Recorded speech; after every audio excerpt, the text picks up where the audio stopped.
Alright. There we go. That's better. No, not this time. It's for some reason like the Fuji just didn't want to appear. But we're back. Hello. It was like a 14 minutes of just music and then have to cut and then start over again. That was funny. Hello everybody. Hello people who have come by to come watch our silliness. Hello Ranma, hello Lethane. Hello Gravity. Hello Kisa. Hello everybody else who may or may not be lurking out there in the darkness. It is I, who else could it be but the Hollowed Eye. We are joined here today by one tube. They are currently a bit on the AFK side because they went to go get coffee real quick. So, they will be back appearing shortly. I hope you guys are all, I hope you guys are doing okay today. Everything has been going, kind of well on my end. Let's see. I know, I had a bit of a mini panic because, I was testing stuff out for the game, and for some reason, like, my internet kept disconnecting. I'm like, okay, something's going on. Like, I can't connect and do stuff on Opera, and like, I had a panic, and then I realized, oh, it's because one of my games had like a big update. Oh, okay, that, you know what? That's fair.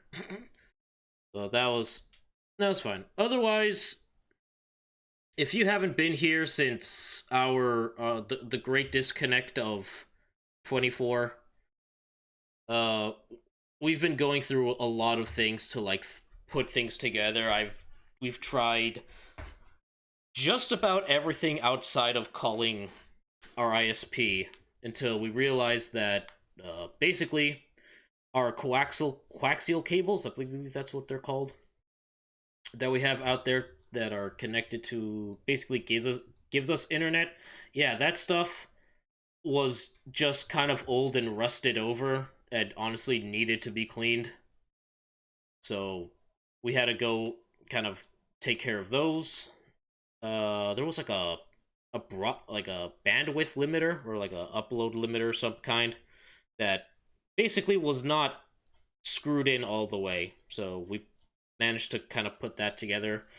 And since then, everything is back to normal. So yeah. Hopefully, it will remain the same. Uh, but yeah, that would probably do it. So while we wait a bit for Tube, uh, I'd like to hear a bit about how you guys have been how you guys have been doing. How has the beginning of this week been for all of ya?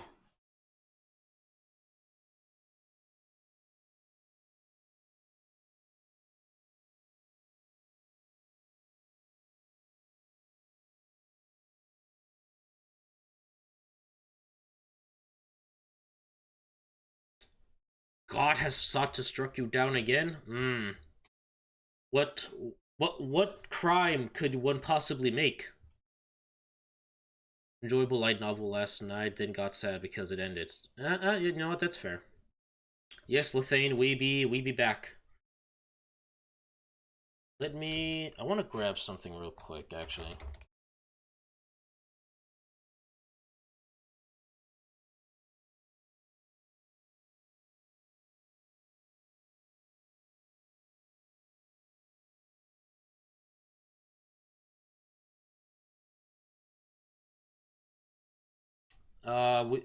Once again, we have begun to be plagued by the ads.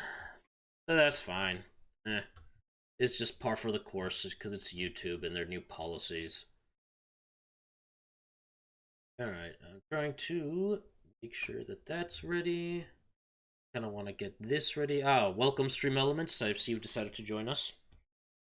So today we're going to be talking a bit about a very specific um, character from the Warhammer Fantasy uh, by the name of Throg Wintertooth. He's basically a big troll creature, the Troll King of the North. whilst also playing a fair bit of Total War Warhammer 3. Um, Now normally I like to use the Radius mod for this game, but because of a very recent update that happened, a recent patch, that mod went completely out the window. Like it completely messed with the mod, so I'm gonna have to play without it. But that's fine. We got a few other mods to play around with that will make things enjoyable. I'm just constantly checking Hobby Link Japan, the high grade Black Knight code, Clara. Ah, okay, very good. You know, speaking of Hobby Link Japan stuff, I saw earlier today that people have like fully funded the Death Soar for Red Claw. That's pretty cool. I'm glad that happened. Hell, I'm still kind of like rearing for when people like fully funded the Stella's operation bill, because that's fantastic. That's a huge win for Red, and I'm very happy for people. I'm very happy for him, and very happy for everybody who helped out with that.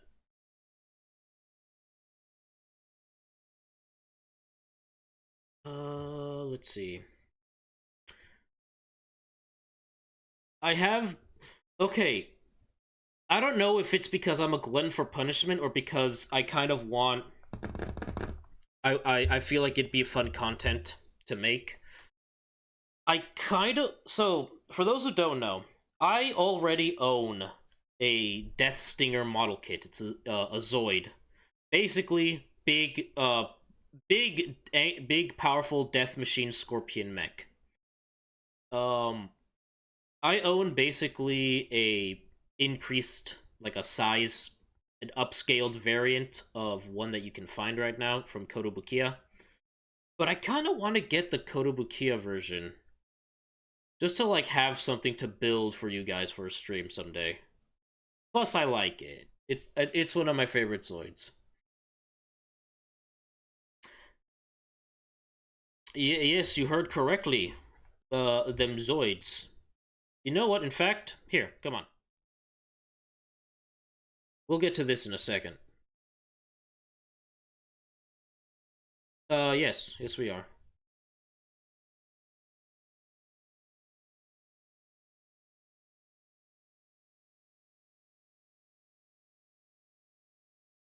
Ah, welcome, welcome, Tube. Let me open this. Oh, there we go. Speak. There we go. There's Tube. So here, let me show people what I was looking. Yeah. So Kotobukiya Death Stinger. So Kotobukiya has the Death Stinger model kit, which is one of my favorite Zoids. It is a giant machine of death. It is a giant. Um. Yeah. So the Death Stinger. So like a lot of the Zoids throughout like the series, they're all pretty sizable, like mechas, right? This thing is like a mecha kaiju. It's massive by comparison. So like I don't know how well you remember the Blade Liger. Okay, that's fair. That's fair. Um, so like imagine like a standard size Zoid. It could just pick up and squeeze to death in its claw, like in its big pinchers. Like it could just pick it up and just crush.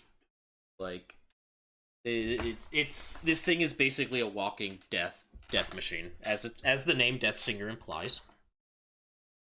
Um, it has big meaty claws. It's got these two big cannons on its back.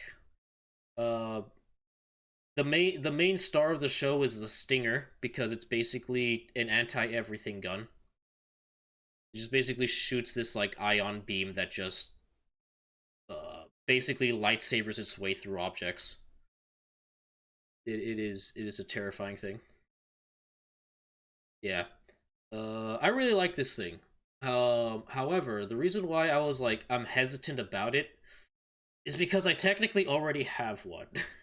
I a long time ago I got an upscaled version of this guy. Let me see if I can like find the one I'm talking about, or at least get like a good size image comparison.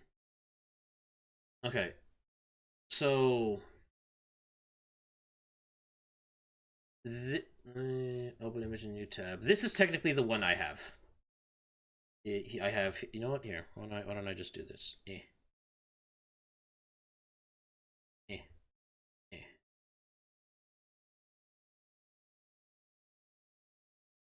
Yeah. So this is the one that I have. The difference is the last one is a 172 scale. This is 150 scale. So I want to see if I can like if somebody has a good picture on here of the okay. No, not that one. Where is? I remember I saw somebody actually had like a good picture of like a size. DJ Ghost Pop,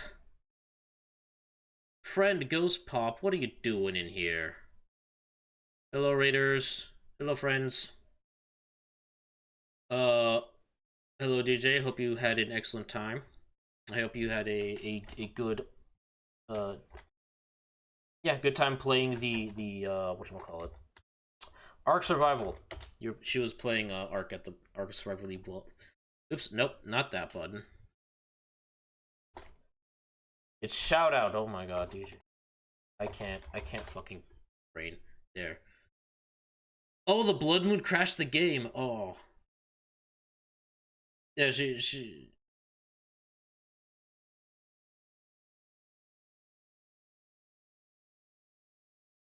yeah.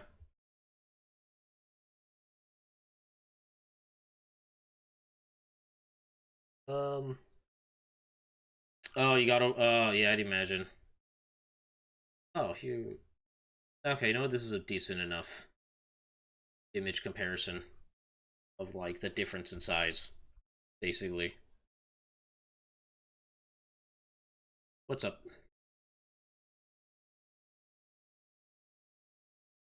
Hmm? Hmm?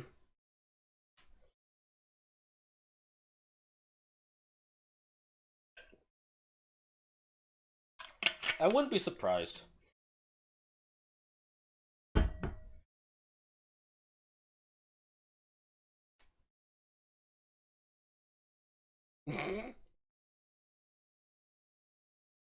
Yeah, fuck it. It works.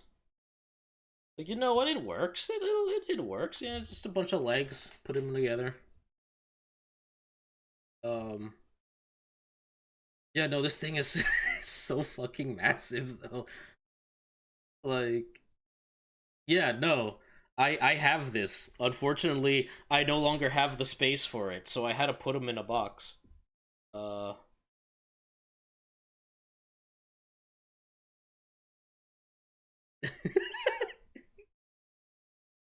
I'll adopt. That's fair. He looks friend shaped. He looks. Um. So I there's also a bit of tragedy to this figure, to this model kit.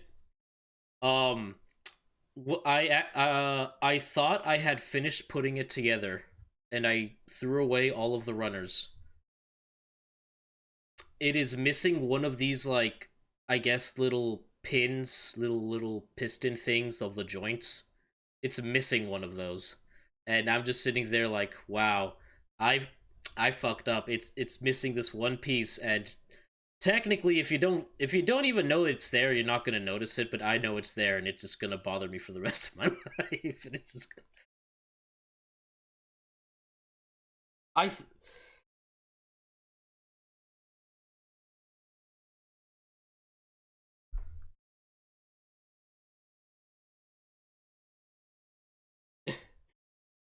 uh yeah yeah, But yeah, that was that. Like my mistake was like I thought I finished it, and I'm like, and then I look back over the next day, and I'm like, oh, it's not finished, and all the parts are just, okay, well, this is where I suffer. This is,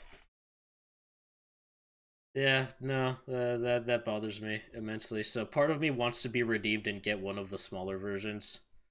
Um, I like this white one, the white and red one with green.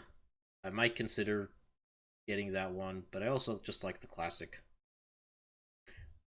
Okay, this specific variant, I'm getting my eyes out, keeping my eyes out because it's the special color version, which is like just the anime accurate colors, which is just saturated. It's just a much more saturated colors. Oh yeah, here's. Oh, let me see if I can make this bigger. Yeah, that's how much like difference in scale this thing would have been. Because like it would be a little like little guys in the cockpit, like just a regular human-sized person next to this thing, like wouldn't even reach like the end of the freaking like foot here. It's just massive beast. Yeah, no, it's frightening. It's a frightening creature. Yeah, no, it's one of my favorites though. It's really cool. It's really menacing. I've got quite a few model kits that I've unfortunately had to put away purely because one, lack of space, two, they gather dust way too well. So I might put this thing up on the throne. That's one of these things up on the throne at some point. Oh,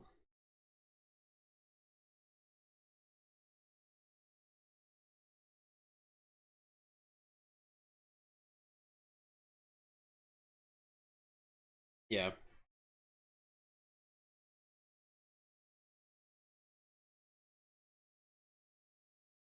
yeah.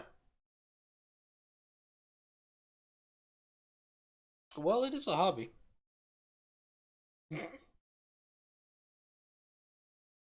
Oh, oh, okay. Oh,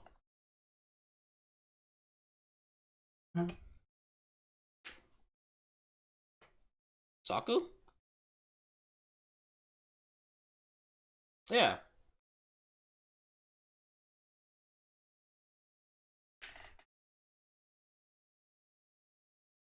yeah. Yeah, Ranma is one of the many people who's also from Red's channel who like the advocates of Gunpla model kit collecting. So yeah, join us.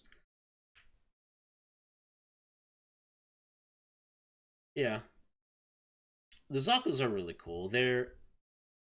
I want to say they're the Stormtrooper, but they're technically more like the Tie Fighter of like the Gundam era, the Gundam series.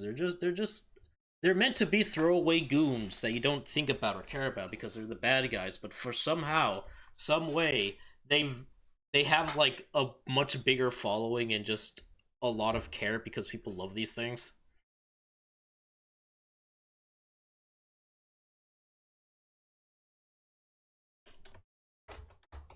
Yeah, yeah. The goof. This was my favorite as a kid. The goof.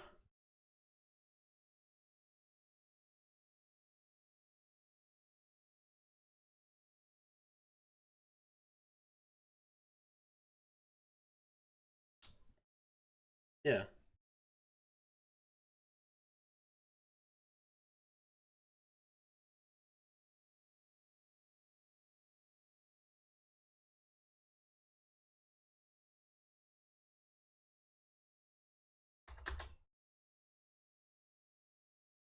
yeah,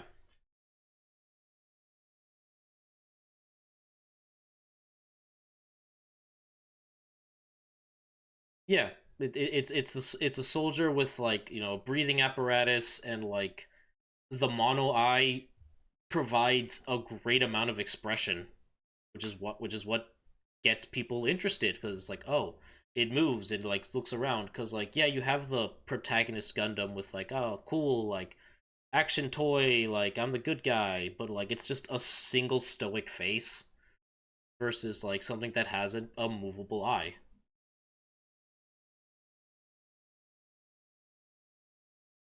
It, it,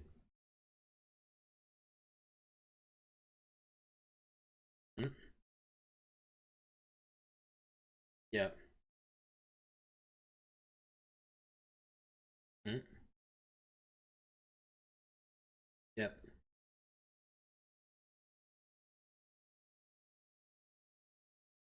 Yep.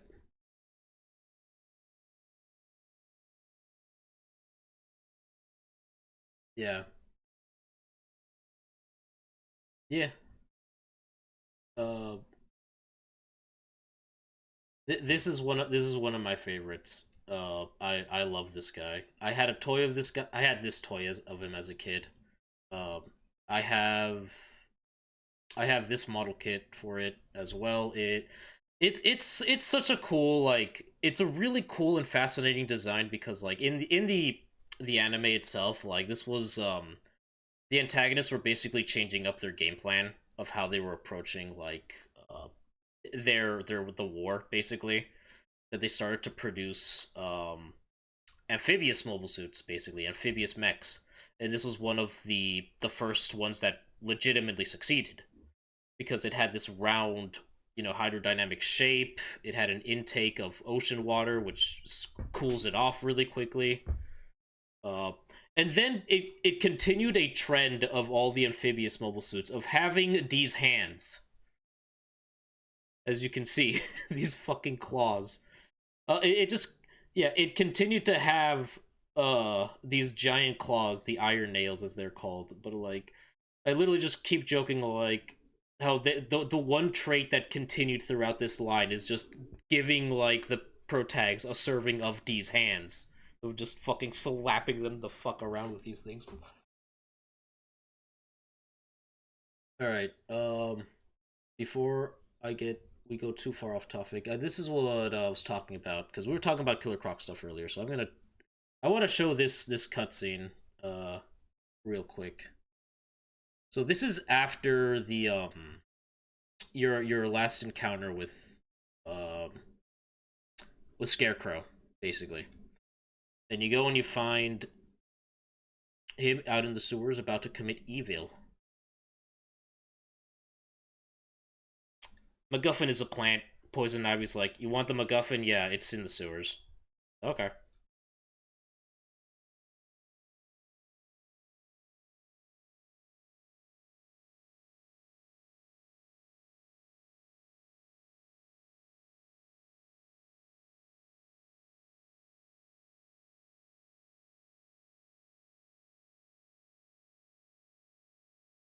Oh.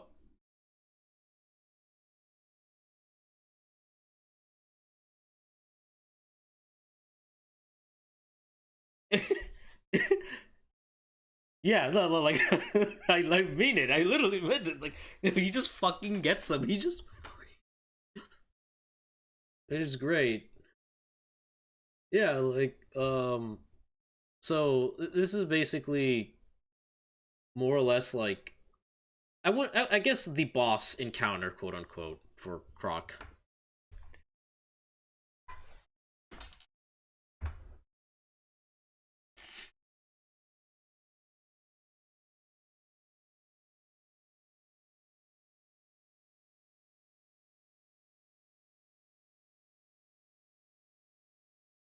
One of the cars from the giant Pegasus on the hood. Yep. Oh, if you want to gunpla the most over the top, head the TR6 one rot Psychoblade customization. Oh, okay. There's quite a few like simple ones. I think you would like the Guff, which is the blue guy. Like, there's a high grade version, which is like a small, like 6 to 7 inch little dude that you can put together. It's very simple and really easy to do. So the whole point of this level is that you're in this basically the inner sanctum of his layer. You have to walk across these like pallets that are just floating throughout the water. You have to move carefully, mostly because Rock will feel the ripples of the water and will know where you are. And if you make too much sound and you ripple the water too much, he fucking gets you. So you have to basically. So it's a jumping from the scaremaster Scarecrow to suspense fear, uh, with Croc, where you have to basically navigate your way through here with him not noticing you. After, like, when you've done this enough times, it's not as scary, but, like, when you do it for the first time, you were just like, ugh. Because he could just show up out of nowhere, and you just... Yeah, that's how you take care of him, is just, like, you hit him with a you hit the collar with a batarang, and then you just avoid him. And then sometimes he just does this, where he's just destroying the pallet so you can't go back that way. But yeah, no, it's a really cool encounter.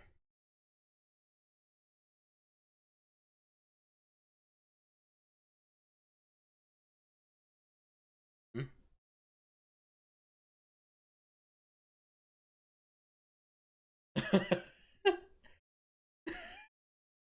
Yeah.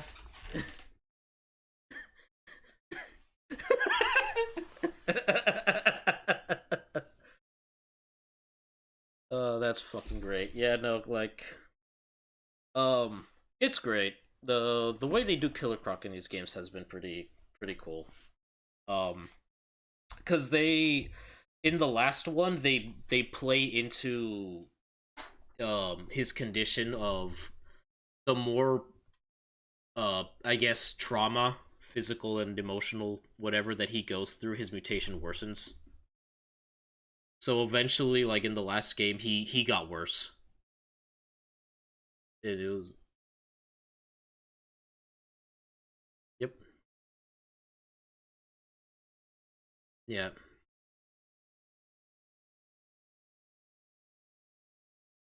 yep, yeah. No, he got worse. He got worse quick.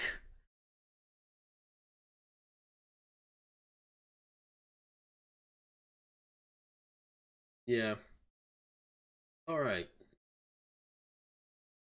So we are here playing the Total War Warhammers.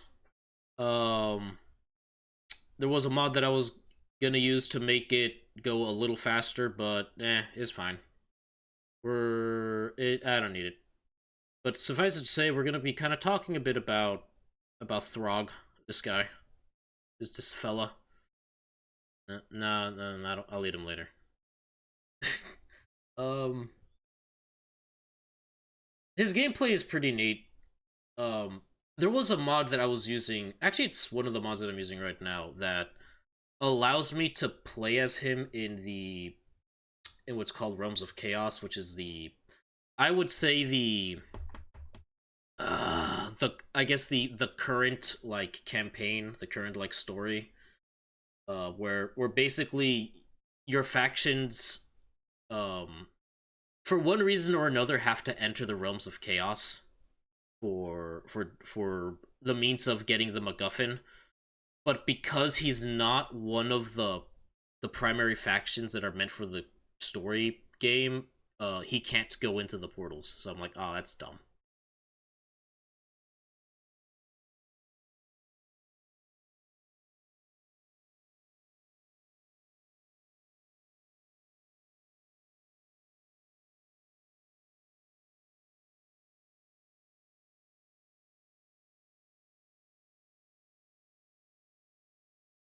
Uh huh.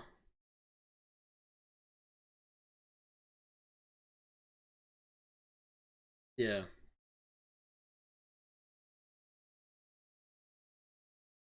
Uh. Yeah. No, I hate that. That bothers me. But we're gonna go through Immortal Empires, which is basically a giant game of Risk. Uh, it base we have like we don't have to conquer the whole world. We just have to defeat certain win conditions, basically, in order to win our game. So we just have to be able to like, conquer certain settlements, defeat certain people, etc., and we just win. Uh, I sat down like earlier today in the morning, kind of like reviewing a bunch of stuff about Throg, kind of like refresh my memory on stuff because it's interesting.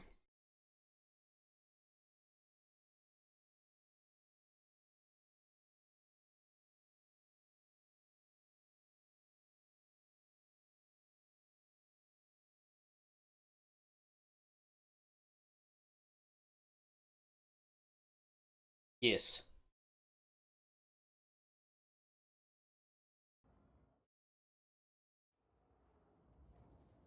Yeah.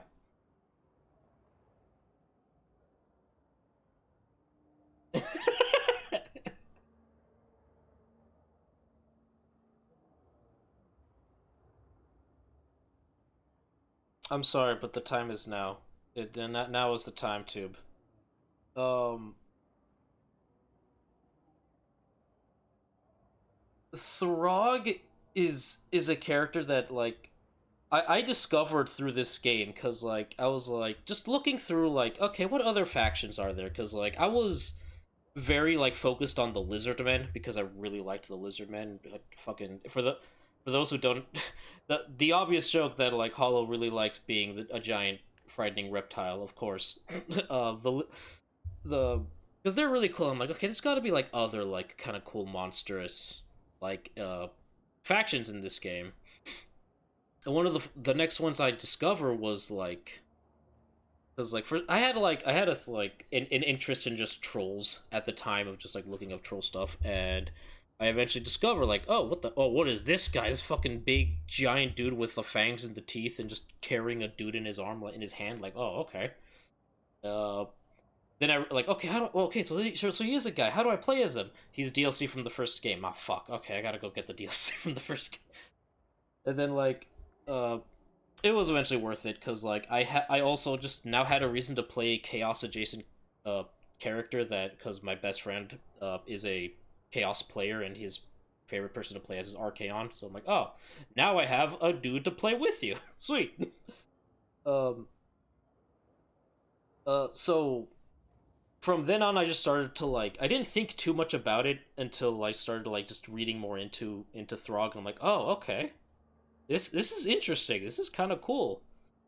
So without much to further to say, I'm gonna talk a bit about Throg's, I guess, origins as a troll, a creature. So Throg started out his life as just a troll, like another troll in Norska, which is the very far north of the Warhammer Fantasy world. It is effectively fantasy Norway, Switzerland, Scandinavia, basically. They are and Norska is basically I would say a catch-all term for like the people who live there slash the land itself. Because they are so far north, they are affected by what's called the winds of magic effect which is it's actually very self-explanatory, basically magical effects that just kind of permeate throughout the air and just in the world itself. And up there, because magic, chaos has a lot of sway over there, and so a lot of people end up falling to the sway of chaos demons and all that crap. And unfortunately, the Norska uh, become just have unfortunately gradually become like this tribe of mad, bloodlust, angry humans who just go around beating the crap out of things because the land that they live on is inhospitable, infertile. Like you have to just kill and butcher and raid if you want to live. So being up there in Norska, Throg I believe is specifically considered an ice troll or frost troll or whatever, and he he was a pretty sizable troll, and he was just like every other troll around him, just a big lumbering creature, uh, an intelligence that makes him just like one increment above the average wildlife. It wasn't much of anything to write home about. And I believe one day after um pretty much running away from a very deadly predator encounter, like I think something like almost killed him and he had to just fucking book it, like you know what, fuck it, I'm not gonna hunt here, I'm gonna fucking go lay low somewhere, and hopefully my regeneration will kick in and I'll be safe. On that night, the dark forces of chaos that be decided to fuck around, if you will. I'd like to believe that this was Zinch's idea to say, you know what I'm gonna do to this troll? I'm gonna add a few wrinkles to his brain. You know what? I'm gonna throw in anxiety while I'm at it. Boom! Ah, what the fuck? And Throg basically wakes up hyper aware of everything. Like, it's just like surprised and just like, I have hands. Like, he starts off like just learning things. Like, he's basically like, he's almost like a newborn. Like, he's gradually like picking up things of like just how big he is, just how, you know, things feel around him.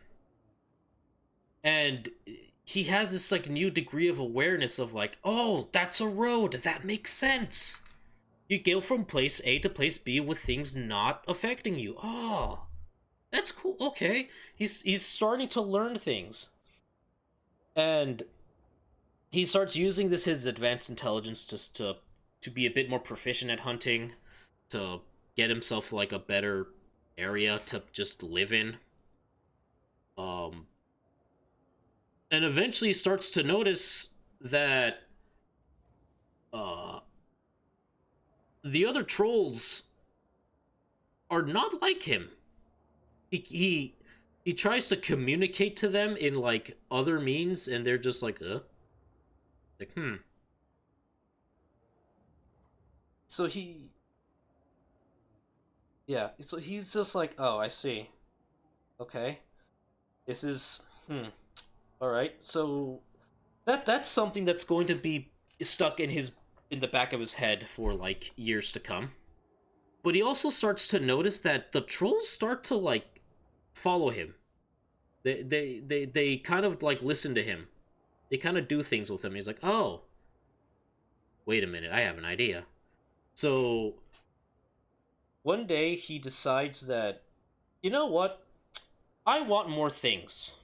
I feel like I need to stimulate brain. I need to do some stuff. So at some point he starts to lead trolls a bit further south toward normal human settlements, which would be like Kislev, which is effectively fantasy Poland, Russia. And he he has trolls like set up just further south, and you know, troll attacks every now and then, sure. That may happen sometimes. It's one of the problems when going for this far up north and casual hazards.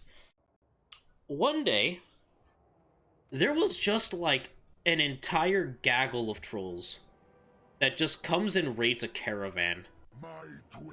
And sure, they break and smash stuff, but they took like all of the traded goods.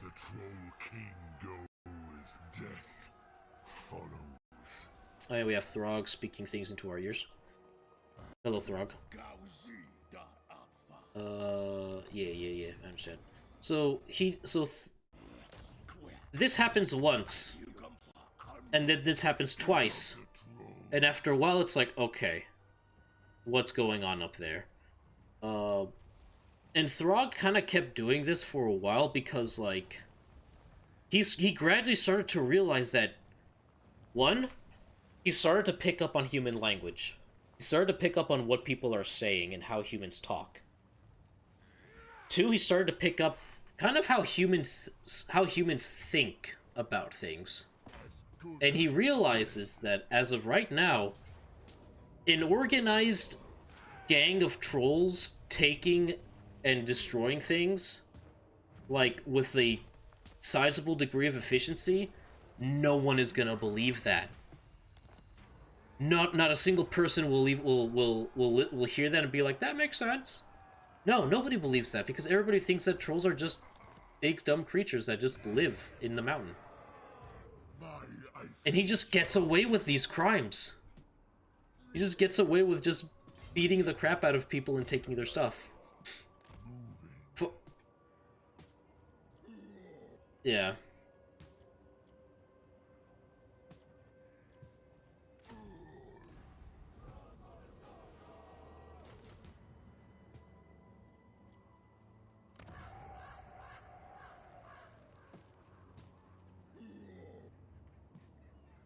Yeah.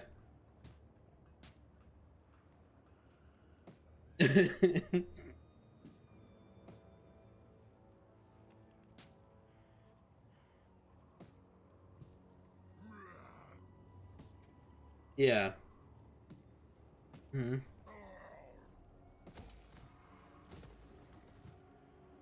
Like, no, he was just genuinely being really an asshole right now. You guys are just falling for it. You guys are just. Yeah.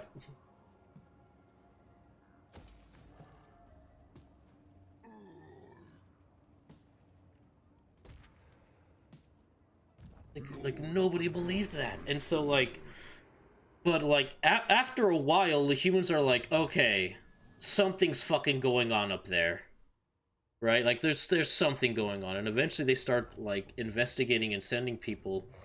And eventually it just became more consistent of reports of, like, this some troll or like these trolls are just like organizing and doing shit.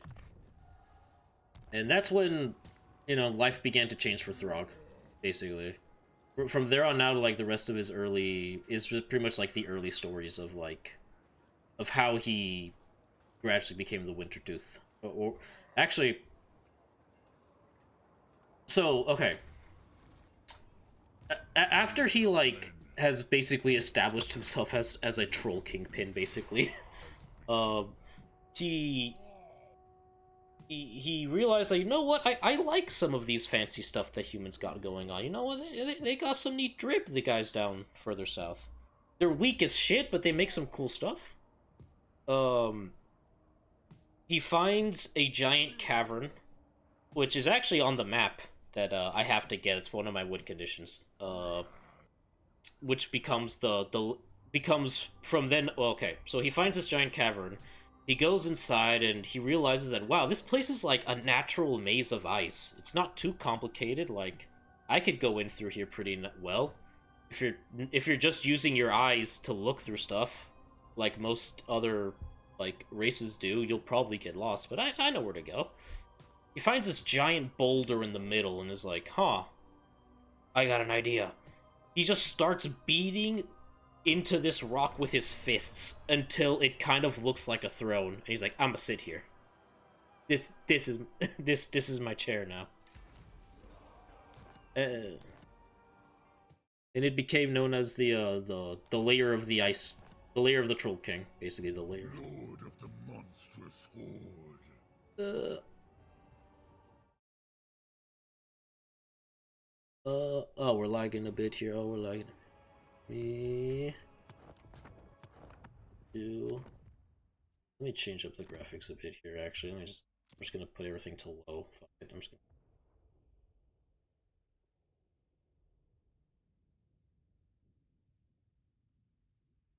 Yeah. Oh.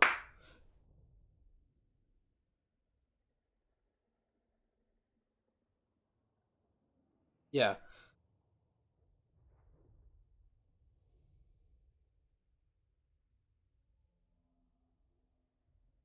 Yeah. Yeah.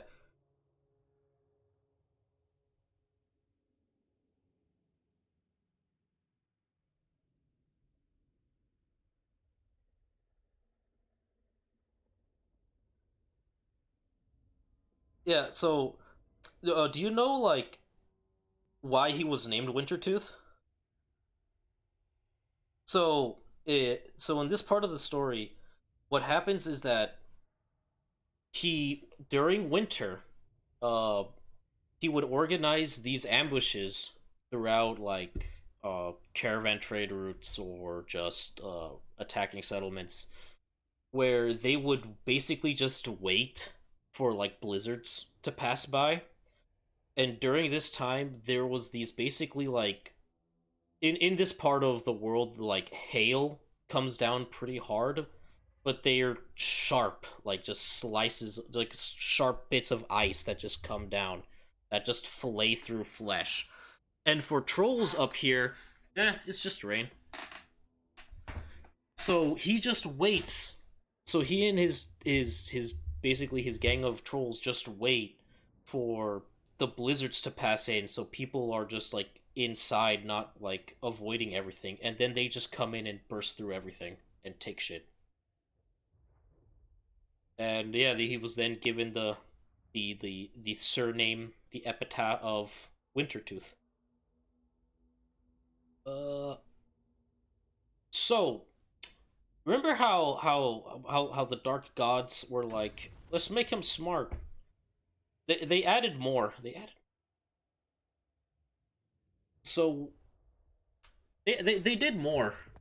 So after after giving Throg a few extra wrinkles, they they did something else to his body, because yes, trolls can pretty much just regenerate their bodies and just, you know, not have to deal with anything.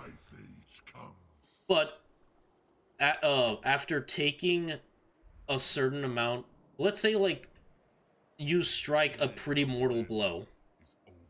Um, if you actually manage to strike a pretty sizable blow to Throg, it doesn't heal right away, and it's instead just becomes another set of teeth, or a weird like bony mass, or like extra. Yeah, so that's why he's like that. So every like, if you ever look at like his model and you see like how there's just random mouths in certain parts of his body, that's because he almost died there, and instead of dying it or healing up properly, it just became another mouth, or more spikes, or just extra muscle mass. Like it was, and he's kind of just in that state of just gaining more, of like surviving and then becoming more fucked up afterwards, and then just, which has been pretty useful. Oh yeah, yeah, he's he's covered all over with all that stuff. Um, so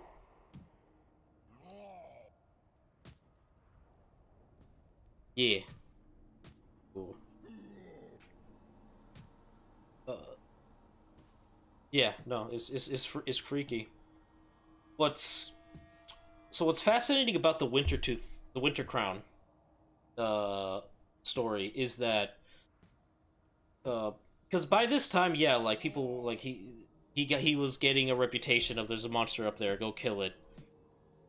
People coming in left and right, and if the occasional person manages to get what he thought was gonna be a mortal blow, just made Throg upset, just like really, and then just beats the shit out of them. It hurts like hell, but it's like fucking god damn it, and just has to deal with it.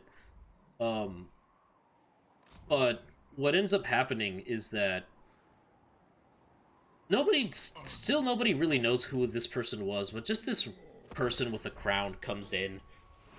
Some guy who was thinking himself a sizable hero. He actually manages to land a pretty nasty blow to Throg's belly.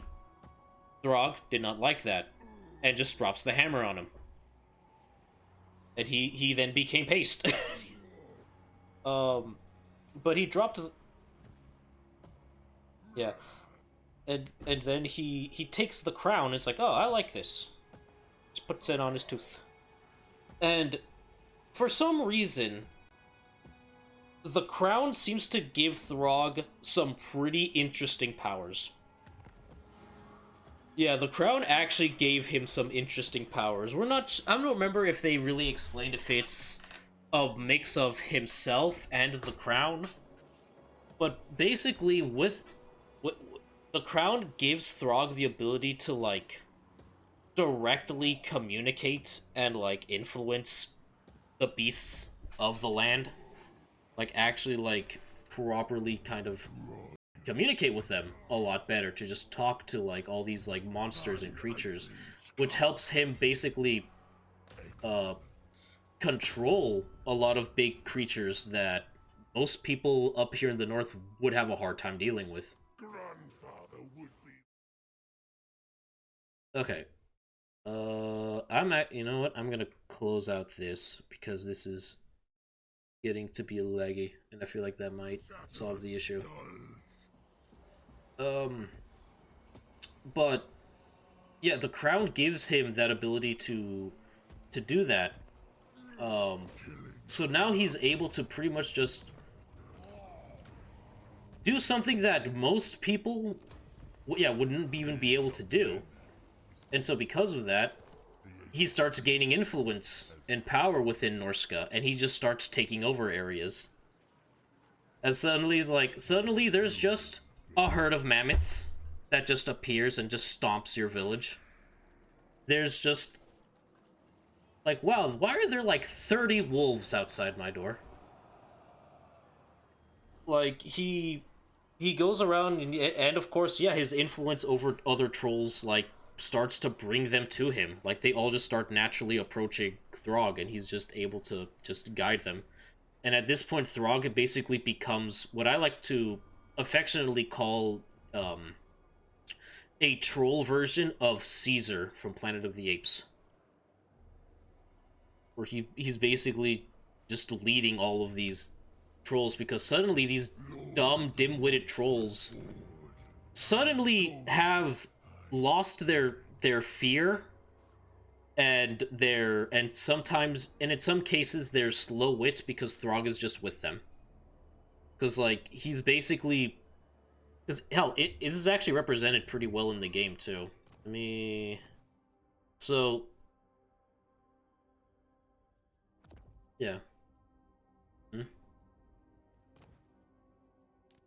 Yeah. Yeah.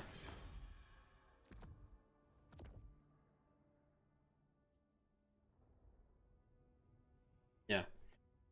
So stat wise in the game, Throg has a pretty high leadership stat, which basically reduces how likely your dudes are to rout and just run away from danger. And this actually boosts the leadership of your trolls from being really low to being actually kind of high. So normally they have like a debuff of like, oh, poor leadership, they're just gonna run away because trolls are kind of dumb and easily scared by things. But around Throg, he's like, no, just hit him in the head, forehead. Oh, how I didn't think of that. Thanks, boss. I didn't think.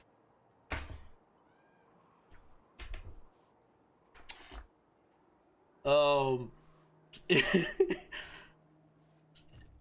So and to the but perhaps like if Throg focuses hard enough, he can just possess the body of a creature and just take over. So like so let's say there's Throg is like perhaps waiting in the back line for something important and he notices that somebody out there is being a particular nuisance. He'll just look at a giant and be like, you, I'm taking control real quick. Okay. And then suddenly all the finesse precision that Throg would naturally have has been transferred to this one giant. Yeah. Hero's bane. Yeah. Yeah.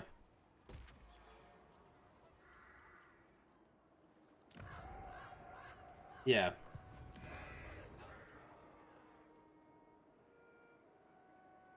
You will be Yeah. sacrificed to Nurgle. Yeah.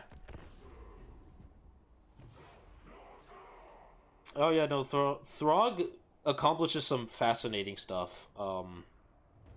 I think there are two really cool things that I can recall right now that Throg has done that I find fascinating, and that's um at some point when he was just out vibing, I guess for lack of a better term, just doing his regular stuff, he notices like there's some sort of new player in town.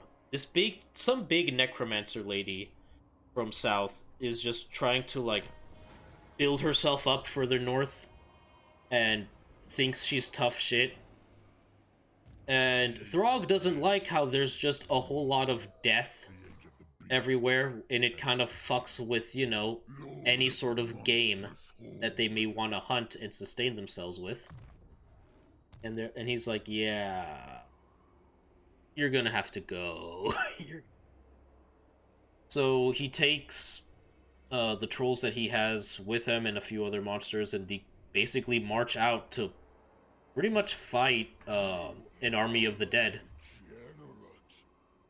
And it didn't take him long to realize that, okay, these guys literally are just gonna keep popping out of the ground, and there's only so many that I could throw into my mouth at once. I think, okay, there's only so many that I can just pick up and eat. We gotta do something. And he finally figured out, oh right, one person raising them. Hadur. And then just starts focusing everybody in to go after the necromancer, and they're like, wait, how did they figure that out? Uh-oh. And she just immediately folded. She just was not gonna win that fight. Another okay, this one's actually a very clever instance that I think is really cool. This is like a contingency level of like forethought. So, getting closer to the end times of Warhammer Fantasy, where basically, as it sounds, is we're reaching an apocalypse scenario. Uh, Throg, along with like a few other Norska and Chaos adjacent people, are like teaming up with Archaon, and everybody like, all right, we're gonna fucking fuck up over the world, and we're all gonna be awesome. Okay. The Throg more or less teams up because, they're really strong, and he's like, you know what, you guys are cool. I'm gonna join you. So, when they team up, Throg, at this point, however, is starting to feel the loneliness of the fact that he's just the only one of his kind. Like, sure, there are other trolls, but there is nobody like him, and it's starting to settle in that there's nobody like me, and it's really we're reaching this climactic point, and I have nobody of my own to truly celebrate or talk with, you know? And like, sure, there are like, he could have found company in humans, but he even says that like, no, I don't really care that much for humans because you guys just don't understand what we are, because you think as humans, but I'm not human. I'm smart like you guys, but I'm not human. Like, I don't think and feel like you guys do. I do not think. My ice age comes. Speak.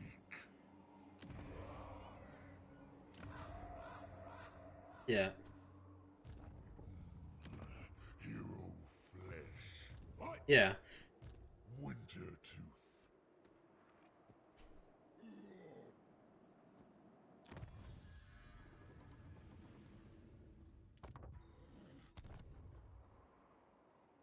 Bone crusher.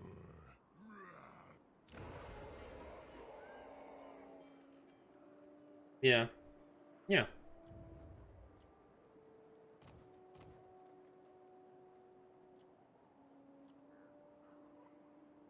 Speak quickly. Heroes. Yeah.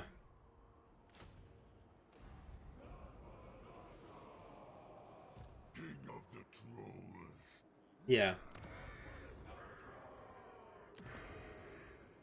So, at this point, Throg takes some of his horde of monsters. They go south. They capture a fuck ton of wizards. And he brings them back to this place that he's captured called Krog. I don't know if it's on the map here, but it used to be like a big capital for, I think, Kislev or somebody. And basically, when he arrived, it was basically just, there was just no stopping Throg. Like, the army he amassed of monsters was absurd. And he just like, I'm gonna sit here now, this is my capital now. And when he comes back with all these wizards, he's like, okay, I got a job for you guys. You can live if you make another troll that's smart like me. And they're all like, I don't know if we can do that? Question mark? Interesting. Do you guys agree with this man? Yes. Chomp. Okay. Who else agreed with this man? No, I think we can do it. Yeah, I think we can do it. All right, cool. So they what was it called? So he basically goes and leaves. There was like a very specific wizard. I forget. He actually had like a specific name. I don't remember who it was. He leaves them to the task of make troll a smart like me, because this is where that famous quote of like I will not be uh the only sharp mind in a species of witless beasts or something like that. I will that's where that line comes from, where he like the way they describe the scene is so like is really terrifying, of just like this giant monstrous creature with these like sharp calculating eyes. He grabs a hold of the bars with his hands, and you just hear the crinking and crushing of the bars with his strength. And he basically says like, yeah, I will not be the only mind in a horde of witless beasts, basically. um Speak quickly. yeah, I think the Kinslayer or something like that, I think was the name of the book. Um, Basically, in that book, we have protag human and protag dwarf out on a journey to like save and protect. Basically, dwarf's trying to reclaim his honor, sort of, and human is out to like help out some stuff. Suffice it to say, Age of men. during this time, right? So Throg leaves to get this project going. Um, During this time in the story, the uh the vampire counts have been making tentative alliances with people, and eventually they made a a sort of an alliance, a ceasefire with the Empire, the Human Empire, and Vlad von Karstein, the big head vampire dude, is like, okay, there's a lot of fucked up shit happening up there up north. We need to get more allies. And seeing as that we are basically an entire kingdom of monsters, let's talk to the other king of monsters up here. So he tries to send out this Lord I of forget her name. monstrous Al Riker. Al Riker, I think is her name. Is this vampire emissary lady to like? beast. We're gonna go negotiate with Throg. Think alike. Okay, we're gonna try. She goes up north to where Throg has settled himself in, Raise my bar.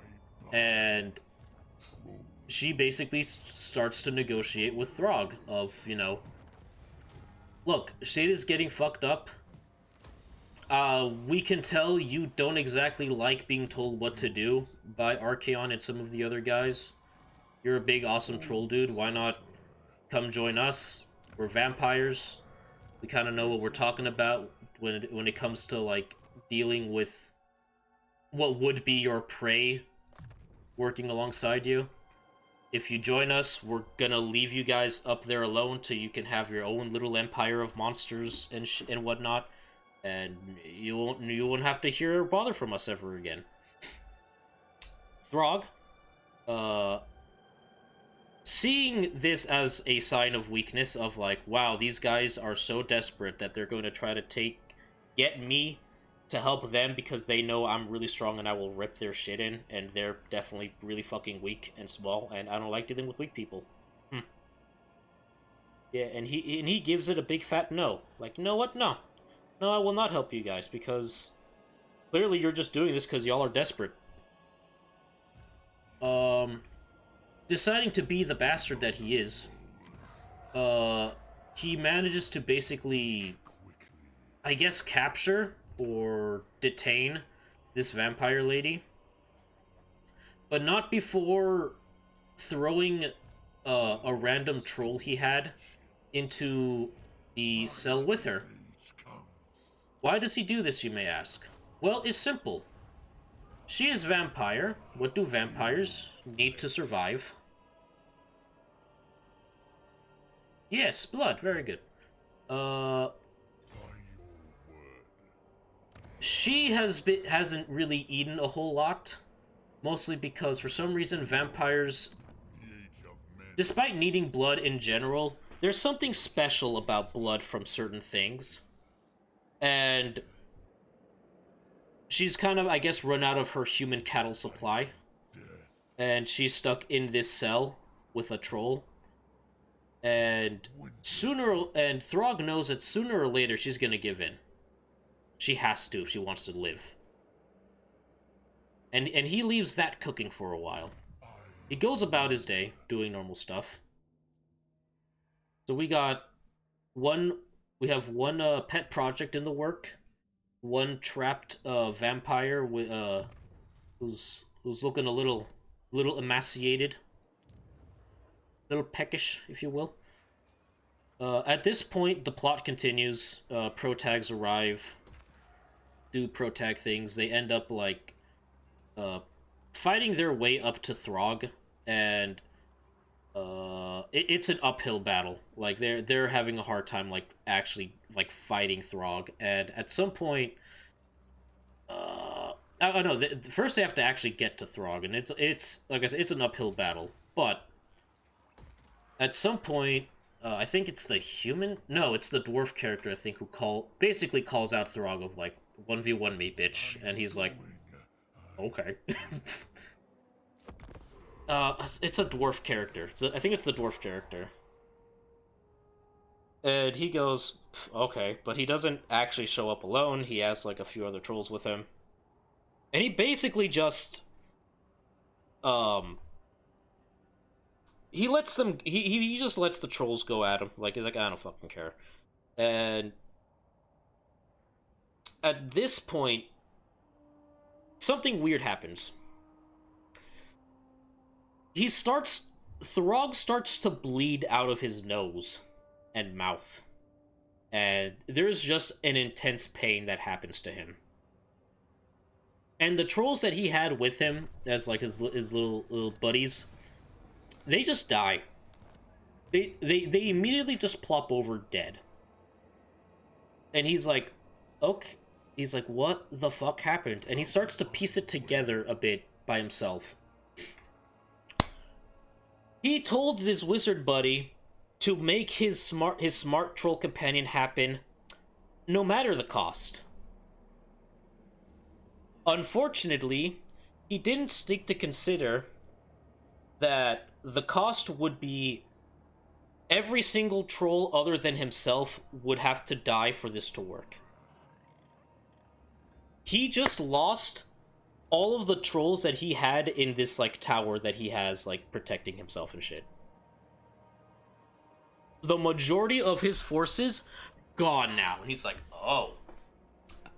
Yes, they're just dead. They all just fall dead. There's no regeneration, nothing. They're gone. He's like, oh, I am in a very shitty spot. So he fights off Protags for a bit. And eventually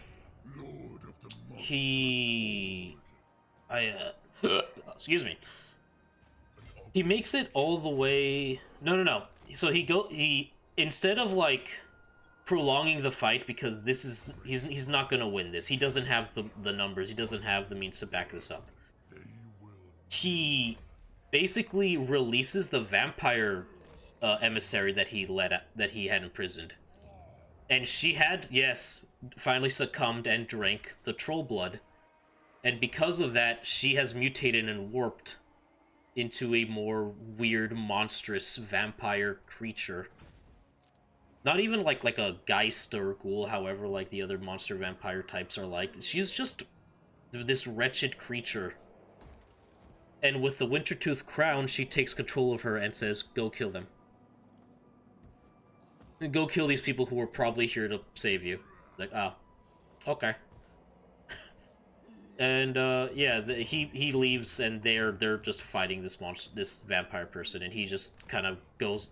He goes to make the escape attempt, and it's just really cool that he like, okay, you know what? I got a backup plan. I got a way out of this. I'm gonna use this lady. Yeah.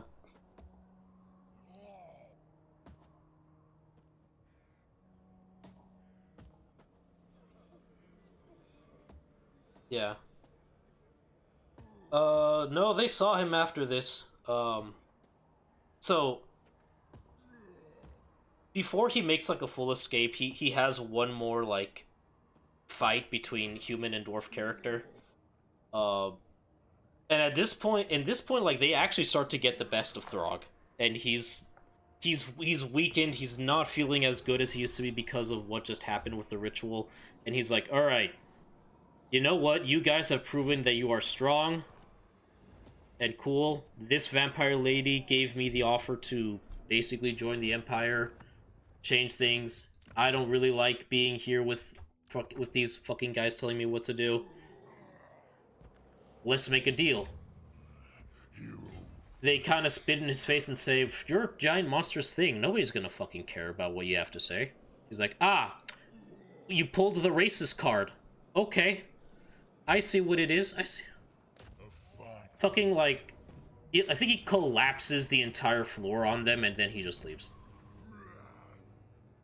Like he's like, "Oh, like I know I was gonna be genuinely try to reason our way through here, but you pulled the asshole card. All right, fuck you guys. I'm going." And he leaves. He just dips out, which is I find really funny.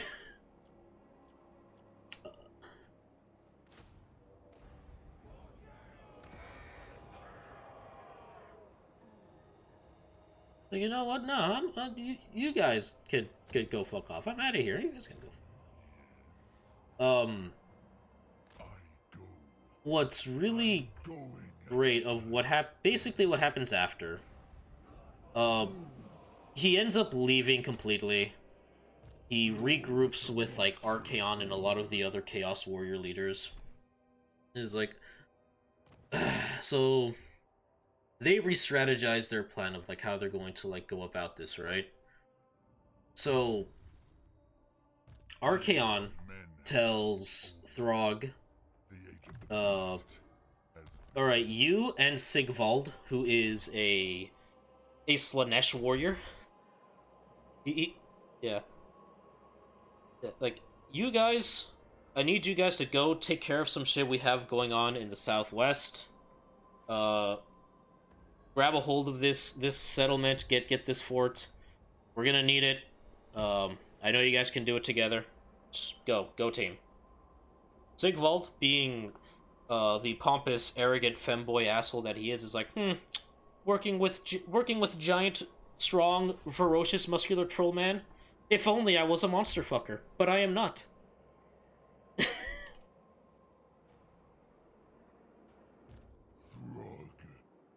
Which, I'll be honest, that's probably how it would have been, and like that's probably how like Slanesh would have like broke it down. He's like, "I am so disappointed in you." He would just look at it like, "I am so disappointed in you, Sigvald." But Sigvald basically like halfway through their trek there, does the big betrayal backstab, and Throg is like, "Oh no, you hit me in a vital area." Plops dead. Sigvald like, yes, now I will get all the glory and do it all by myself. Sigvald goes and does a thing. He tries to attack this area, completely fails, because, you know, he doesn't have the backing of Throg at all anymore. Gets his ass kicked, is almost, he does manage to kill somebody, but he's on death's door. And he's just dragging himself away from the battle. And as he makes it out into like into the mountains, a shadow eclipses him, and it's just Throg. Like, really? You thought you actually killed me, bruh? Come on. Yeah, he just fucking turns him into glue with a rock.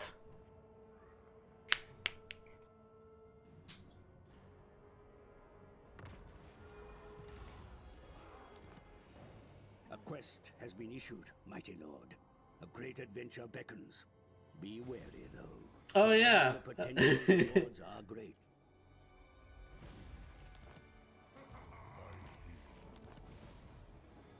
Speak quickly. Going. Yep. And it just pisses on his corpse. Comes. Like,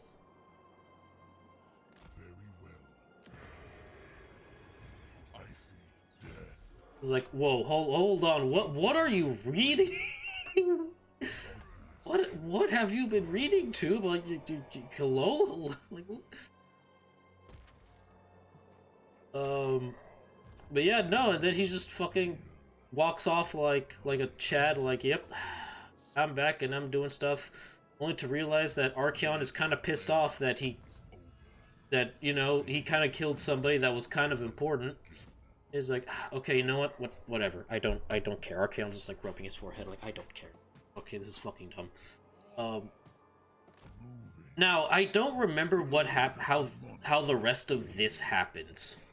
So at this point, we've reached the end times, and I don't. And oh right, I totally skipped the very important part about the troll that was being made. Right, Throg escapes back. So this is before he kills Sigvald. Throg returns back to his capital, and he goes to see what's going on with this this ritual, this freaking new troll that's being emerged. Well, yeah, he discovers that all of his trolls are dead, that are in his capital. They're all just dead now, except for him and this new creature.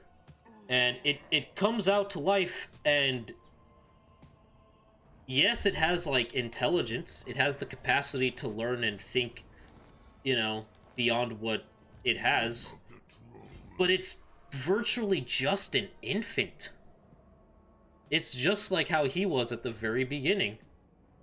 It's not very smart per se. It's kind of just there, and he's just like, oh my god, this was kind of a waste of my time.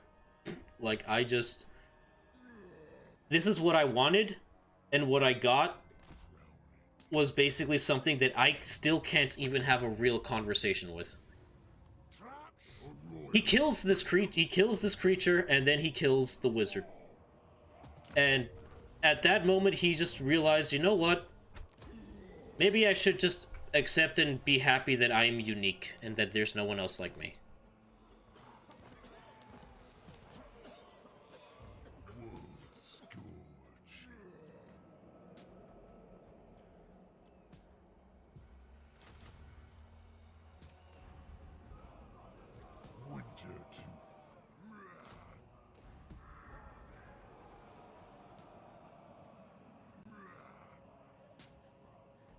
Yeah, he's like, you know what? I'm going. I am the only... Yeah. And then he's like, thinking about it in hindsight, he might end up coming out as a rival, and then I'd have to fight him, and they'd kill each other, and that would be a problem. Yeah, no, I'm destroying this thing. Yeah, no. That was, you know what? I'm taking this L. I'm gonna kill it.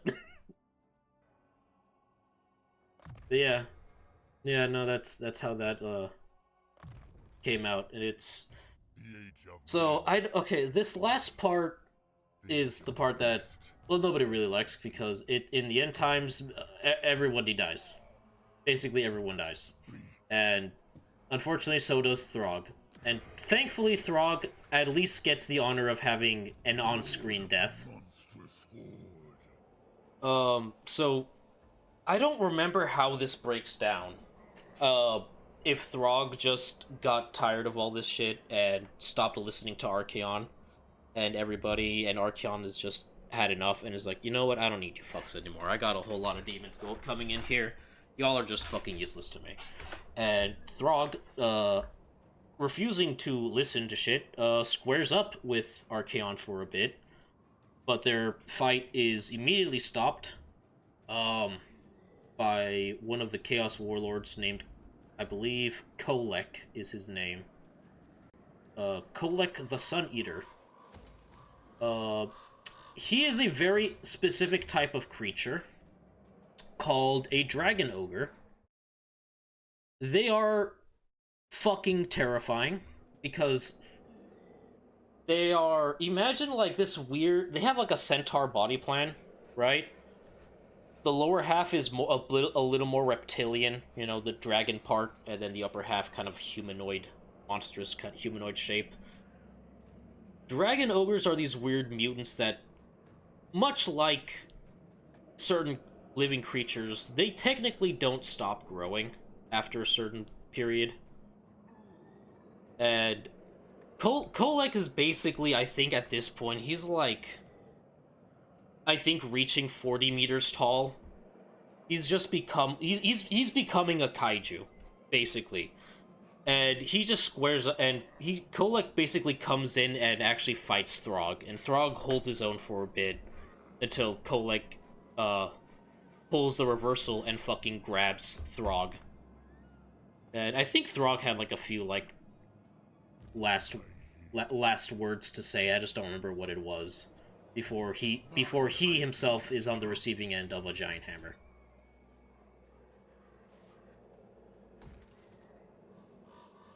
Yep. Yeah, he now he got caught in the Getsu maneuver. Now he got, and yeah, he was on the receiving end of one hammer. And then that's how he dies. That's how his story ends.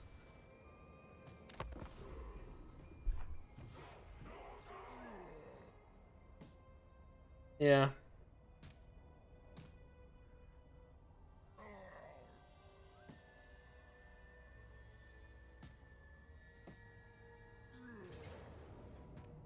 Yep. Yeah, has him choke on a horse. Fuck.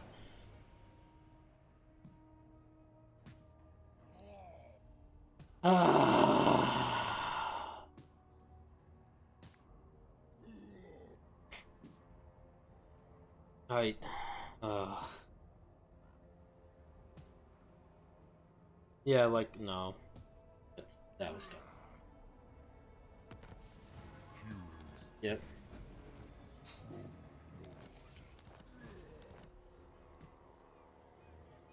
Yep. Yep.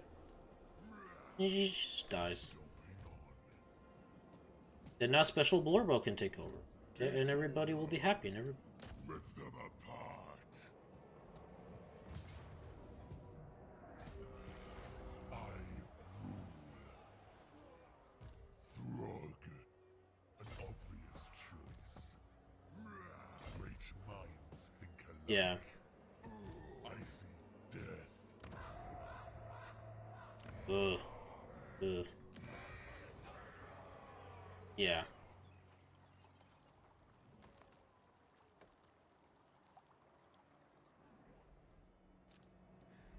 Yeah, that's... Yeah. Yeah, he perishes, and honestly, I'll be honest, like, your death... Sorry, the only way they managed to kill you off was a giant, like, basically, prophesized kaiju who is called the Sun Eater fucking gets you. Yeah, you know what? That's a badass way to go. That's what killed you. That of all the things to finally get you, it took this prophesized like kaiju thing to kill you. But yeah, no. Throg had a very, honestly, very interesting and cool, uh, overarching life and story that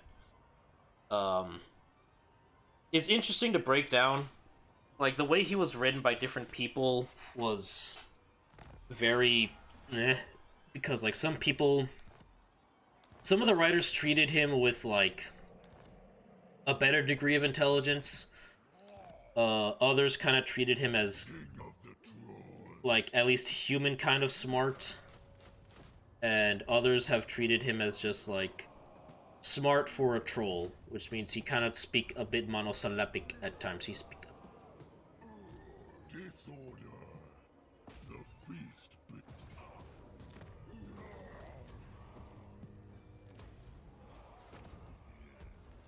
Uh, I'm going.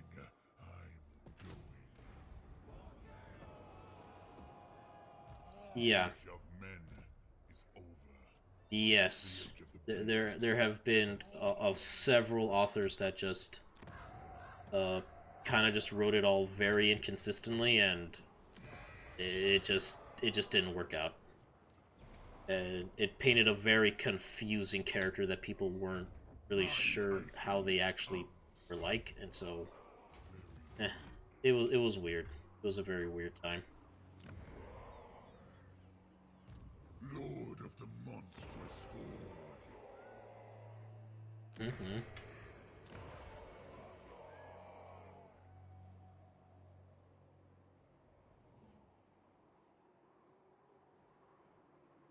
Uh,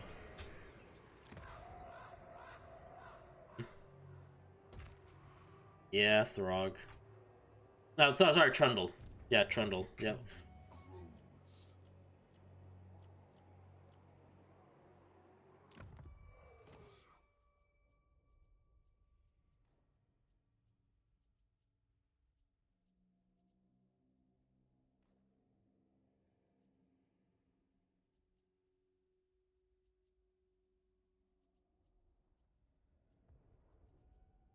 Oh no. Ooh.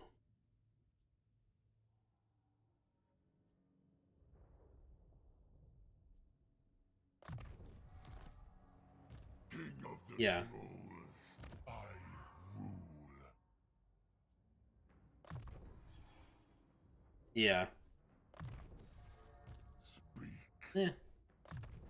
That for the most part, that's pretty much like most of the big highlights of Throg, of like what he's done and how Heroes bane. he's interacted with the world around him. A world that is fearful and baffled by his existence, but just uh, despite the perhaps one attempt of reconciling things, he is spit in the face just because he's not like everything else.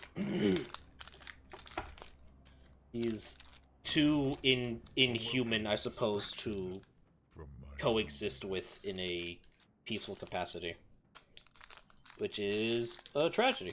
It is a shame. It is a shame.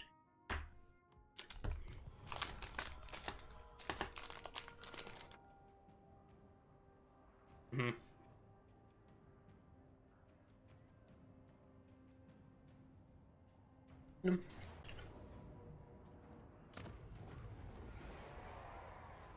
Yeah. Yeah.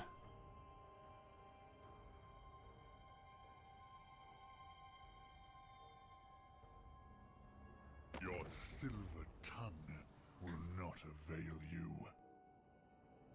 I'm sorry, who? Oh, two. Oh, yeah. Yeah. Hmm.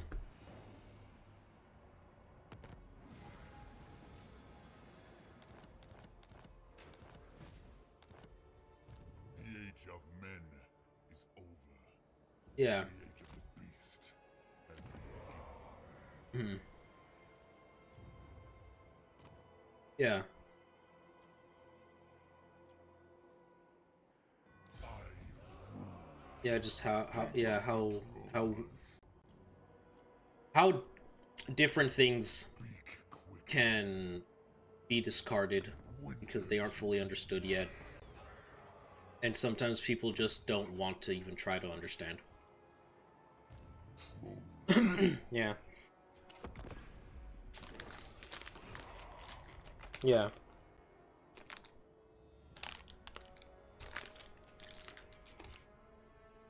Yeah. Hmm?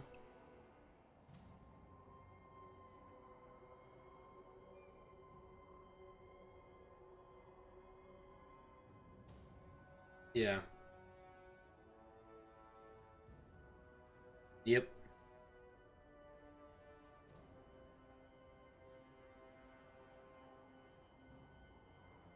Yep. I had a character who, well, no, it's different. He played dumb. That was kind of his thing, is that he was pretending to be really dumb when in reality he was actually a very smart and efficient individual. Um, Go. I'm gonna talk about him eventually at some point because I have a stream idea of me just talking about a lot of characters that I've made. but this character is from a D&D campaign. He's a bugbear rogue named Bontu.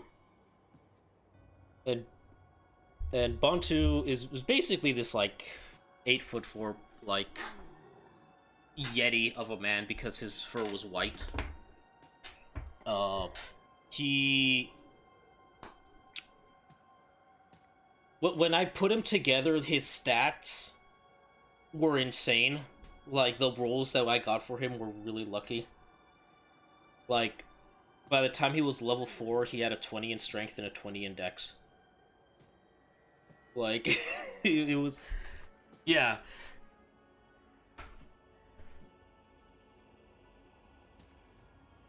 So the thing about Bontu is that I played him off as a big, just doofus.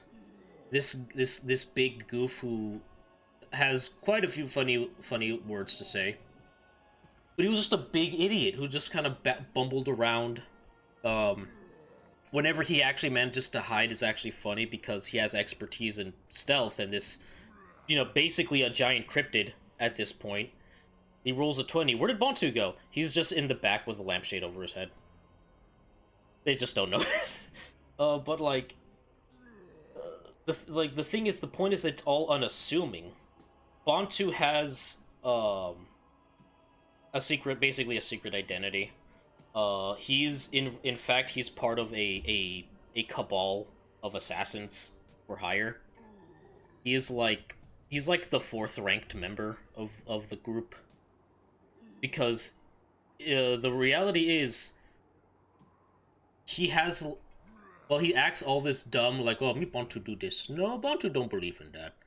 Or one of my favorite instances is like we were trying to like go into these like sewer tunnels, and at one point, just because things got echoey, so he decides to fuck around. And he's like, "Oh God, this goes back to earlier in the stream." John Jacob his name is Bantu's name too. When Bantu he go out, the people always shout, "Oh no, it's Bantu!" Oh. Like Bantu, be quiet! Bantu, be quiet! I'm trying to hide. But no, he has a 16 in intelligence, and the reality is, when he actually is seriously going to work for like an assassination or something important, he puts on a very specific mask on his face, and he goes from Bontu to like I guess Bane from Batman. Like he just takes on like sort of like, you know what, I'm gonna be serious now. It's like, no. Or it's like, well, what are we gonna do? Is like, quiet. All whimper like pups fresh off the teat. We are going to move in, and I will find a way to eviscerate their insides, and they will learn that they now face the tower. Yeah, that was like a call card name, the tower, because he's big, tall dude. He's big. Yeah. So yeah, no, Bontu. Okay, last bit of information, because this is what he became infamous for in the table. At some point, he got access to what I can only describe is a hellish, infernal firearm. He looted it off a body of like a cult leader of the Nine Hells, and he's just stuck with it. And at one point, we were on our way to like a new area, and we end up having to just throw down with this devil, and he's about to make an escape, and just for fun, I like he makes a portal and goes up, starts going into it, and I just go. My DM goes like, "Is there anything you guys have any like reactions you're gonna try to do?" And I immediately just go, "Bontu cast counterspell with gun." For the sake of it, we just rolled because it's funny. I rolled a crit. Like, you know what? This is hilarious. This is gonna happen. So the guy, he does make it through the portal, but he dies on the other end.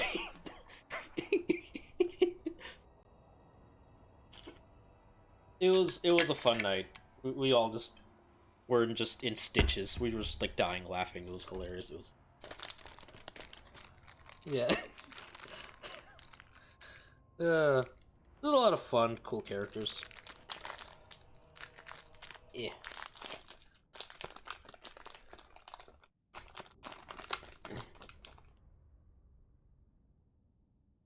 Mhm. Mhm. Hmm.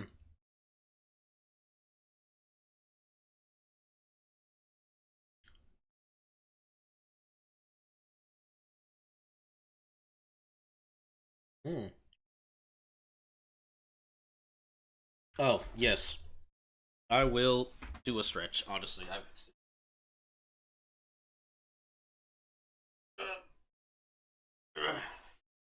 You know what? In fact, I feel like I'm actually gonna take this time for a bathroom break. This is gonna load up into a battle. This is gonna take a hot minute, and honestly, I've been getting my ass kicked throughout this throughout our conversation. I've been. We'll be right back. Y'all vibe.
Alrighty.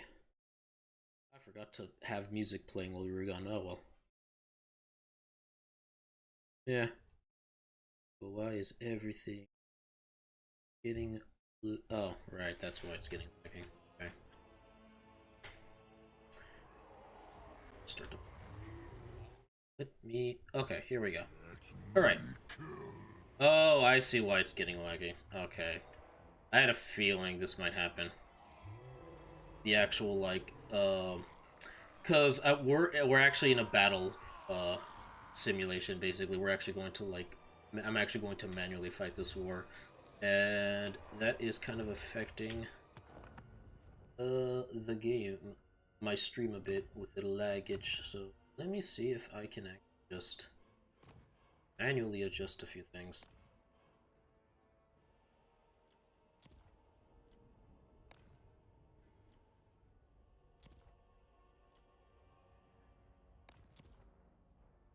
Mixture. Agility.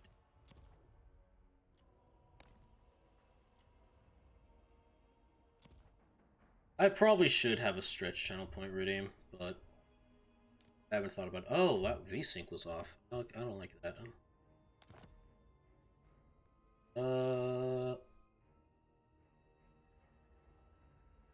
Settings may not. Whatever, that's fine.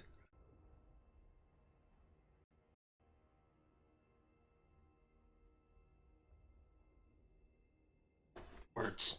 Oh, right. So you were talking about another character that you had. It was your bugbears. Yes.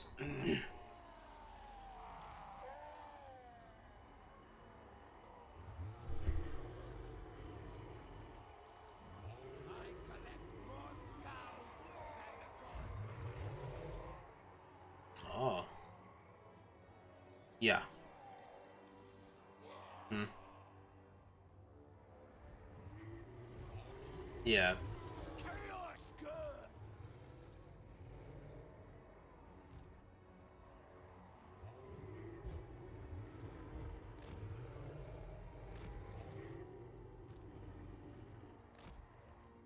Hmm.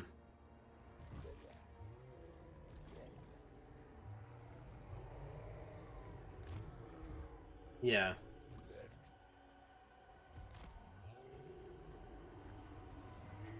Ah, got it.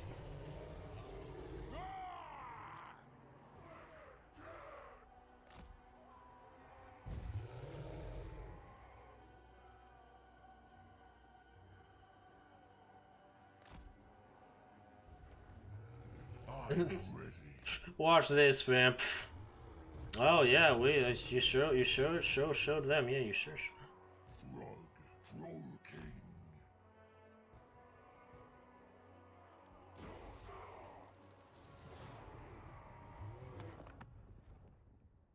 Does he know it? Finds a king. Hammer their champion into a bloody meat patty. Time to feast. Oof. Yeah, that's cool.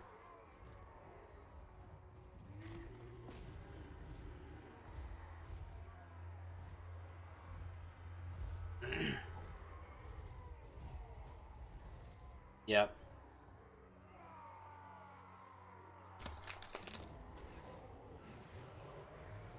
Yeah.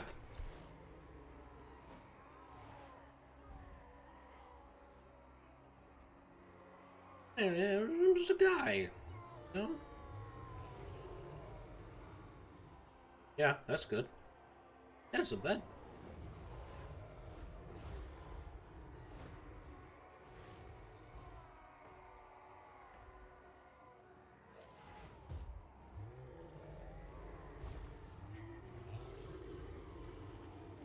None of you, yeah, none of you guys were actually paying attention, were you? You guys were. Yeah. Yeah.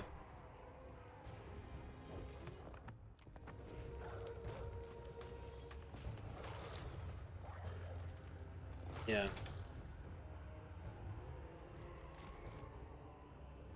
Yes, I've heard of it several times. I almost got into a couple games involving with that uh I guess rule settings, but it kind of fell apart, or I just never got heard back from them, any of my buddies from that. But eh.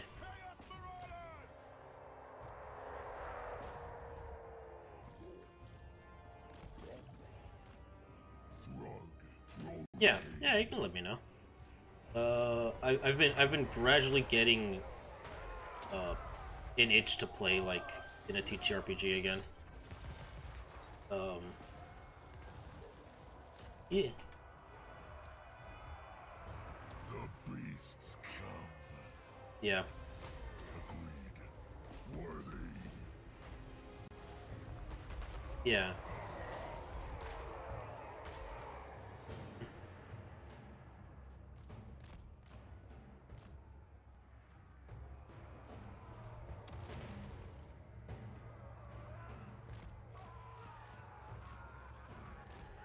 Yeah. Yeah. Unleash the beast. Okay. Give me flesh. Yeah.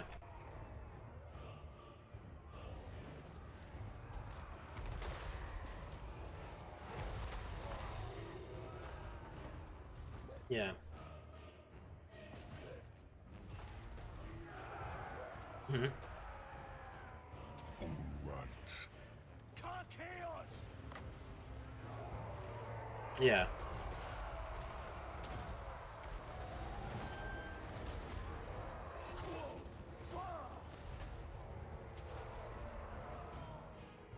You know what? Yeah, let's go. Let's go.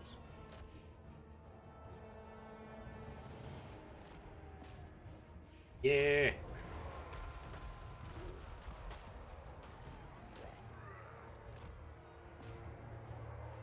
Throg. Troll King. Oh. Oh.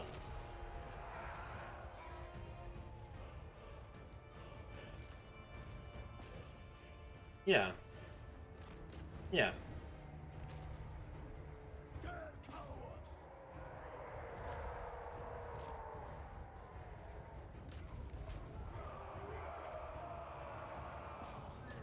Yeah.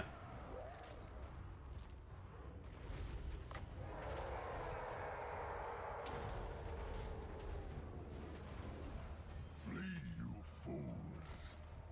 Quipsack!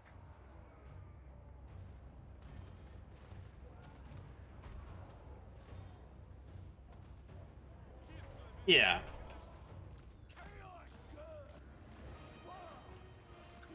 Yeah. If you Like, insist. Death. yeah.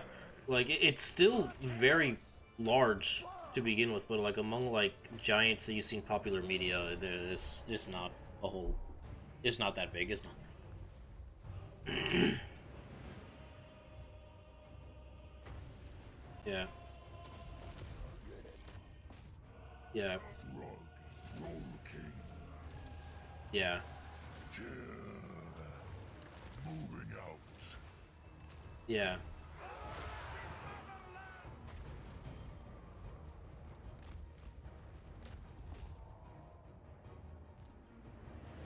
Chaos good! Quipsack! Ack!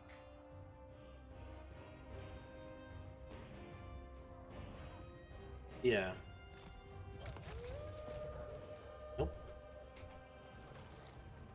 Yep. Know your doom. Like, oh, hello there. Oh, fuck!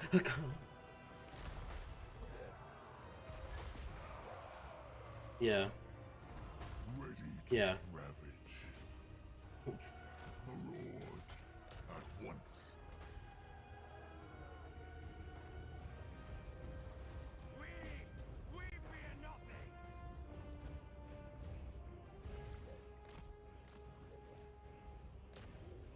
Yeah. Throg. Troll King. Faster. Yeah. Monster steps. Bring me the spoils. Onward. Yeah, because like it was something that I've talked with like one of my like TTRPG buddies of just like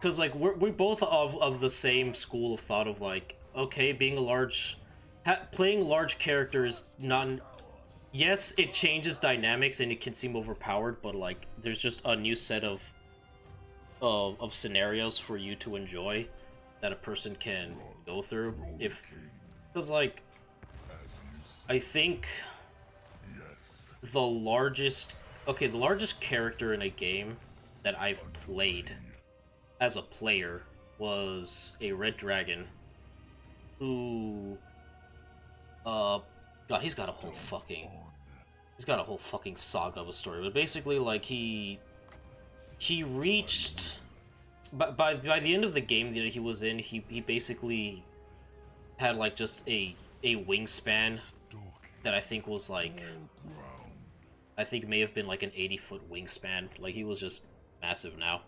Like he was really huge. Um, but like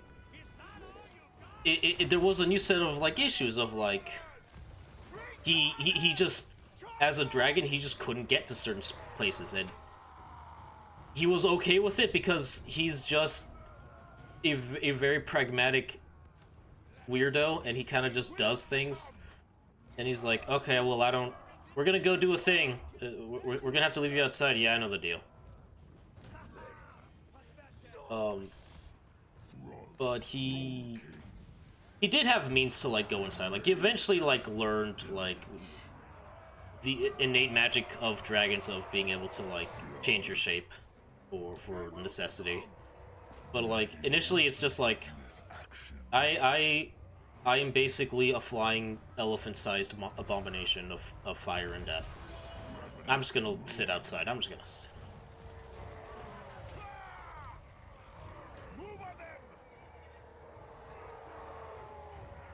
Yeah.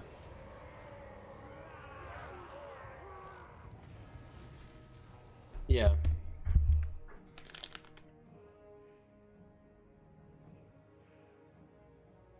Hmm. Hmm.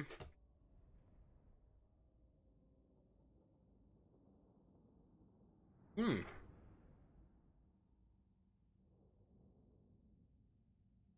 Hmm.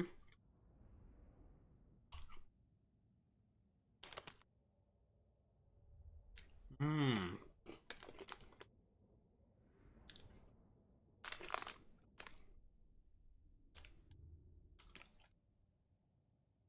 Hmm.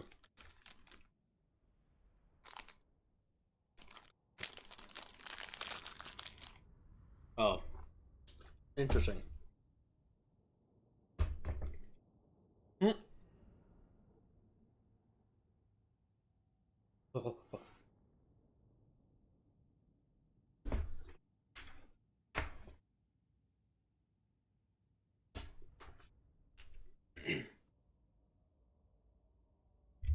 Hmm.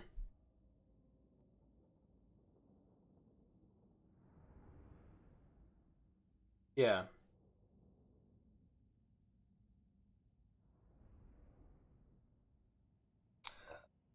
Yeah.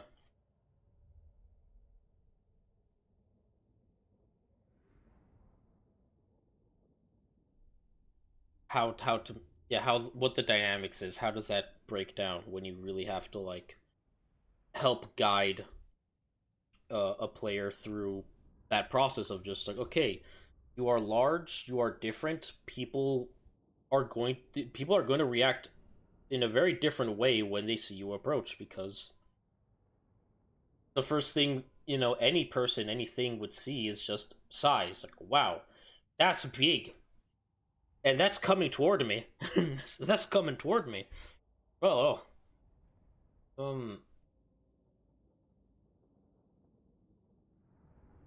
Mm,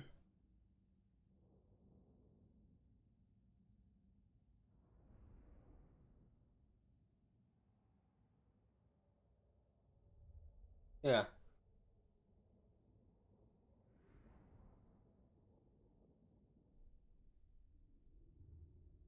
Mm,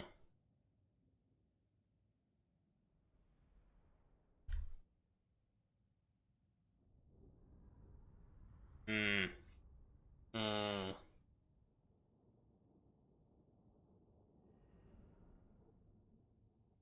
yeah.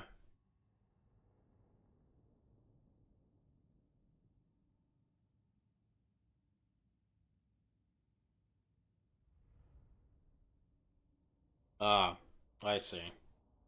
Mm,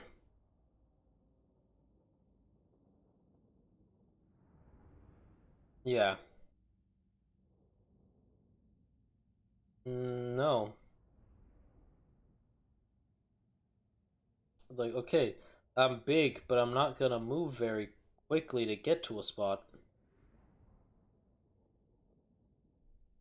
Yeah.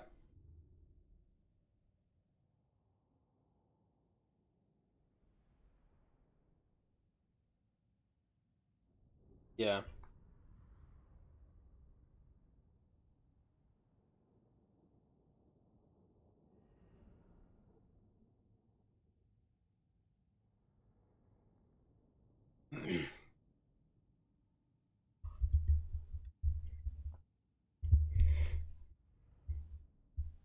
Yeah.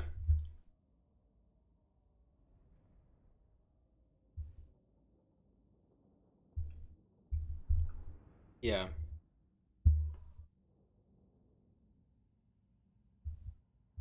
Yeah. That would. Yeah. No. Um. I'm very grateful for the GM that I've had, who has honestly been like my best friend for like many years, and I am probably the reason he got plenty of experience dealing with giant characters, because I I as shocker to hear, I am the friend who fulfills the monster niche within the circle of people who make characters. Like I am the one who make monsters. Hello. I think I've only yeah, yeah. Thank you. I'm glad we can agree on this. Thank you. There has only been like I think two characters that I've ever made that are legitimately just smalls. They're just small little dudes. One was not even for a TTRPG. One was actually for an Invader Zim role playing group. Uh, no, I'm not. He was meant to be like really small. Like he was like a bit shorter than Zim, basically. Uh, yeah, no, he's legitimately like really small. His name was Opti. Uh, he's basically he was short, small, but dense, and and and what kind of what I would say kind of wide, because he was basically a heavy weapon, uh, dude. Like he had like heavier like armor like gear, combat gear basically that he wears, the gloves, boots. But he was, despite all of that, he was still, short. He's a guy. He's a little guy, and within the society of their species, being small means that you're kind of insignificant to everybody else. But for so people would just kind of, they'd be disrespectful to little Opti, and he would just look at them and be like, interesting. One of the favorite little mannerisms is that he's almost always like carrying like some soda cup, just sipping on a drink. Just like listen to people being like assholes. He's like, interesting, like sipping a soda, and then the next scene he would like grab them and then fling them like fucking in the trash can, like Kobe. This little like 3.5 foot tall little dude just grabs another guy and just yeets him into a fucking garbage can. He's like, interesting. Kobe. Lord of the monstrous horde. The other character I had was for a D&D game. His name, um, which was okay. You know what? Yeah, no, I'm gonna tell the story. So to kind of build this up, how this works is in this game that I was in, I was playing a typical hollow character of something that is, scary, monstrous, vicious kind of character, and due to story purposes, I had to retire the character because he had to go take care of some very important stuff that has been brought to his attention, and he has to disappear. Like, okay, cool. So when he goes, I'm like, well, I don't have another character to play, and then I sat down and I came up with something new. Basically created this little warforged guy who was effective. He's effectively a Lego. He's a little Lego guy. That was the point. He's like about as tall as a dwarf. It kind of lives in a dwarven town. Kind of helps build things, and the idea is that yeah, he's basically a little Lego guy. He was an artificer that was effectively like gradually building his own like little mechas.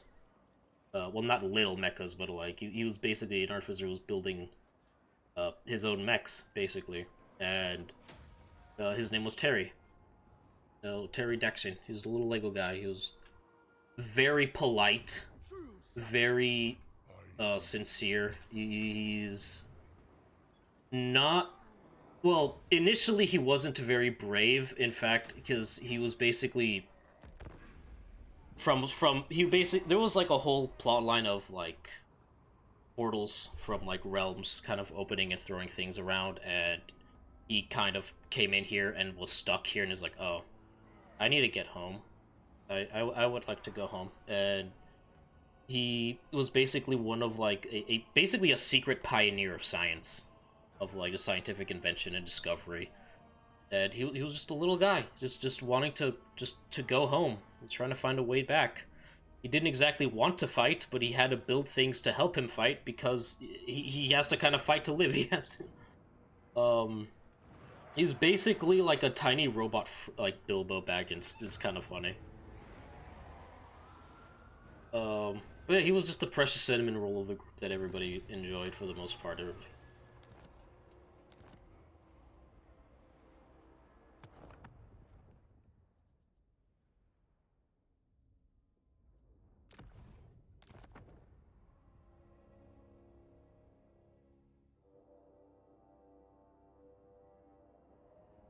Oh, that's cool. Yeah.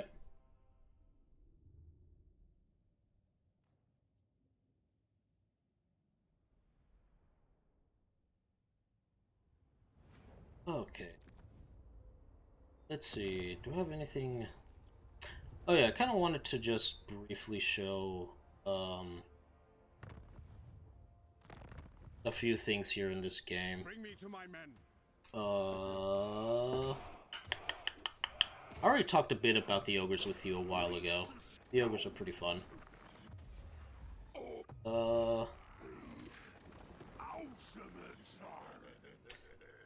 The ogres are interesting. They're really fun. They're one of my favorite factions.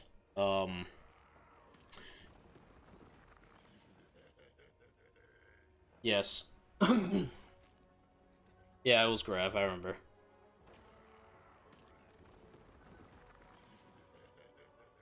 Yeah, no, the ogres are great. They're big, large, fat dudes who just go around eating everything because they can, and they kind of just feel like it. Well, it's more that it's a little more complicated than that, but it kind of just is. They are technically part of the Order faction, if you will. So like humans, dwarves, elves, they technically would belong there, but they technically just are neutral and just throw themselves out as mercenaries, and all they want is just money and food. And you can pay them for shit, or they'll just take your shit and eat you. They're fun. They're massive dudes. They have their own like interesting origins. They are a race that is very resistant to the influence of chaos, which is part of why they are in the the game's primary story mode. Is that, well, these guys are super resistant to chaos. You guys want to go into the demon realm and go save some shit? Do we get to eat the things? Yeah. Okay, we do it.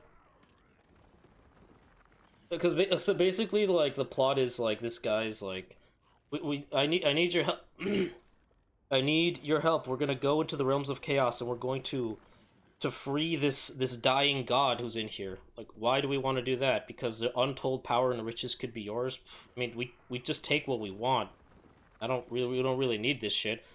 The god is in the form of a bear. I guess you could eat that. Ooh, a bear, you say? Oh, it's tasty. Shut up. All right, we'll do it for the bear ribs. Bear ribs. Ah!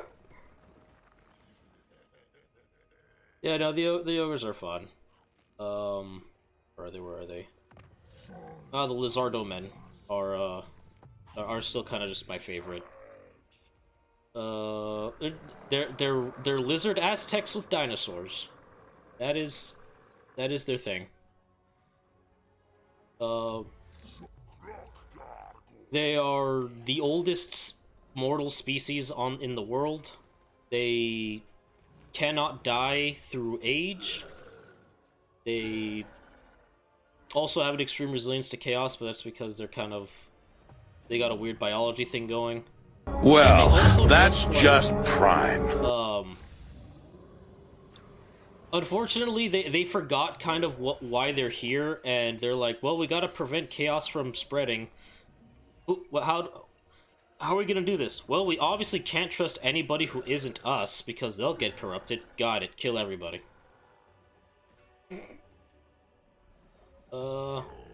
This is my favorite dude, Nakai the Wanderer. He's just a giant crocodile, man. He's a fucking giant. I think he legitimately is like about 15 feet tall. Like he's massive. Mhm. Yeah. Uh, he is a giant among his other crocodile peers. Long story short, he was one of the first crocodile men, Croxagors, ever spawned. Uh, he came out bigger, smarter than a bit smarter than the rest of his crew, but he kind of just went around, did his life. Croxagors and Lizardman Society are well, all the Lizardman Society is in a caste system. Croxagors are your basically the guys in charge of infrastructure. They build roads, temples, bases, everything. They make and build things. And in times of war, they are your heavy boys. And war were declared at some point. He and some of his crocodile dudes were to basically hold a bridge that is being invaded by chaos demons. And gradually, the demons of chaos discovered why numbers at choke points don't matter. As eventually he just became the last croc standing, and he just kept going. Bro was too angry to die, and eventually the demons realized that, you know what? Maybe we should just be evil somewhere else. Preferably away from this fucker. Eventually, yeah, they start just going around him because they just cannot stop this fucker. They cannot stop Nakai, and eventually, rest of the story of Lizardmen, demons kind of won, their society kind of crumbles, and he says, well, nothing to go back to, so he just fucks off into the jungle. And now he's become a weird sort of cryptid legend where he just appears at the 11th hour to just kick ass, and he's basically part of a wandering horde that just goes around helping out other lizard men or just fighting off enemies.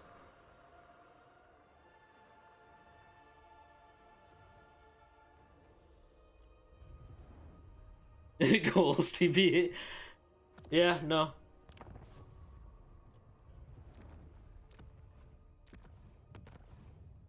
I command here.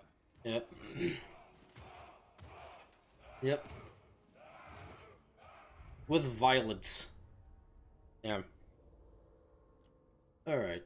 We've kind of talked a lot about a lot of stuff today. We covered through a fair amount of stuff. Yeah. Uh...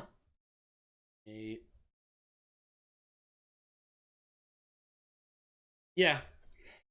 To like learn about how Creatura truly behaves and how he was written, what he's done basically is very fascinating. Um uh yeah, there are quite a few good characters that were written kind of well in the fantasy setting. Some are kind of hit or miss. Uh and some are just really silly, to be honest. But it's interesting. The fantasy Warhammer world is an interesting place, to say the least.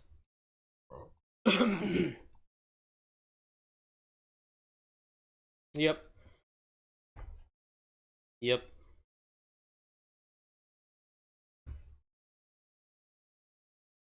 Hmm. Yeah.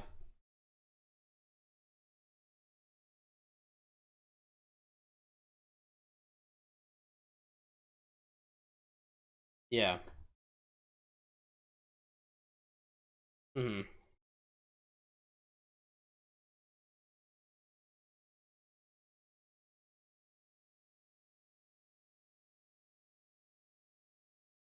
Yeah.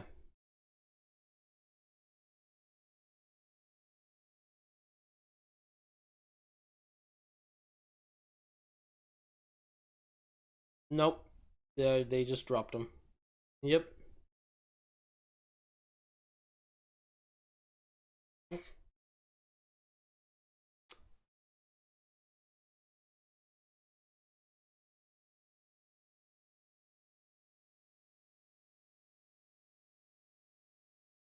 Yeah. Yeah. No, it's really neat. And in terms of League, I hope things I hope things continue to go as well or get better when we finally get to like what, like season 2 of Arcane is looking. I'm pretty excited for. I'm pretty. What? Mm-hmm. I do not know what that is. Oh, you know what? I can see it. Yeah.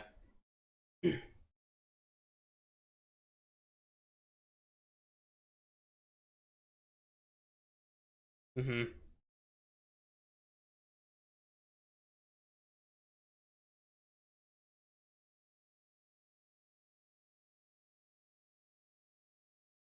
Part of the Fenin. Yeah.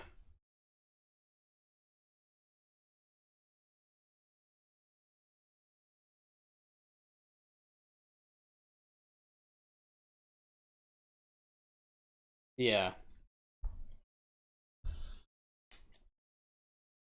Yep.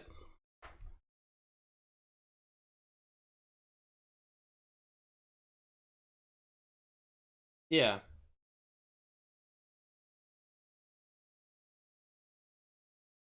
Like, huh. Interesting.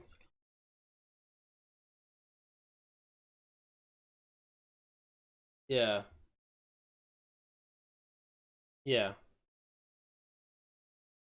Yeah.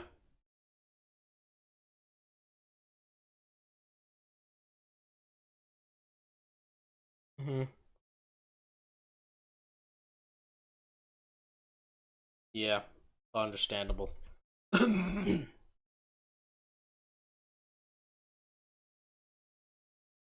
Yeah. No. I'm excited for more of that.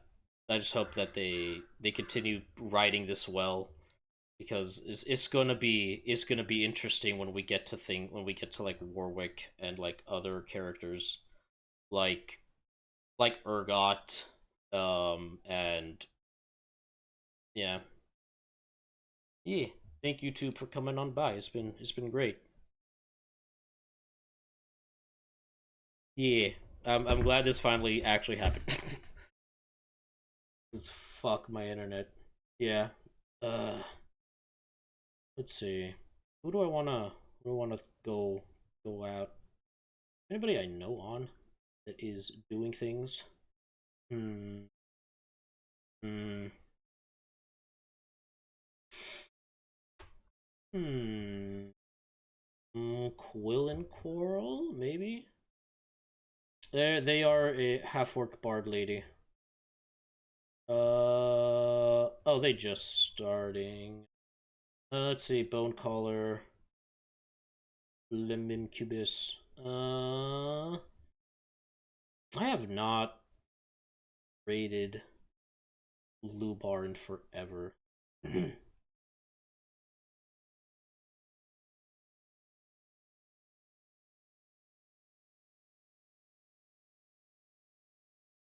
I want to go say hi to Lubar. I want to go. It's been a hot minute. Raid.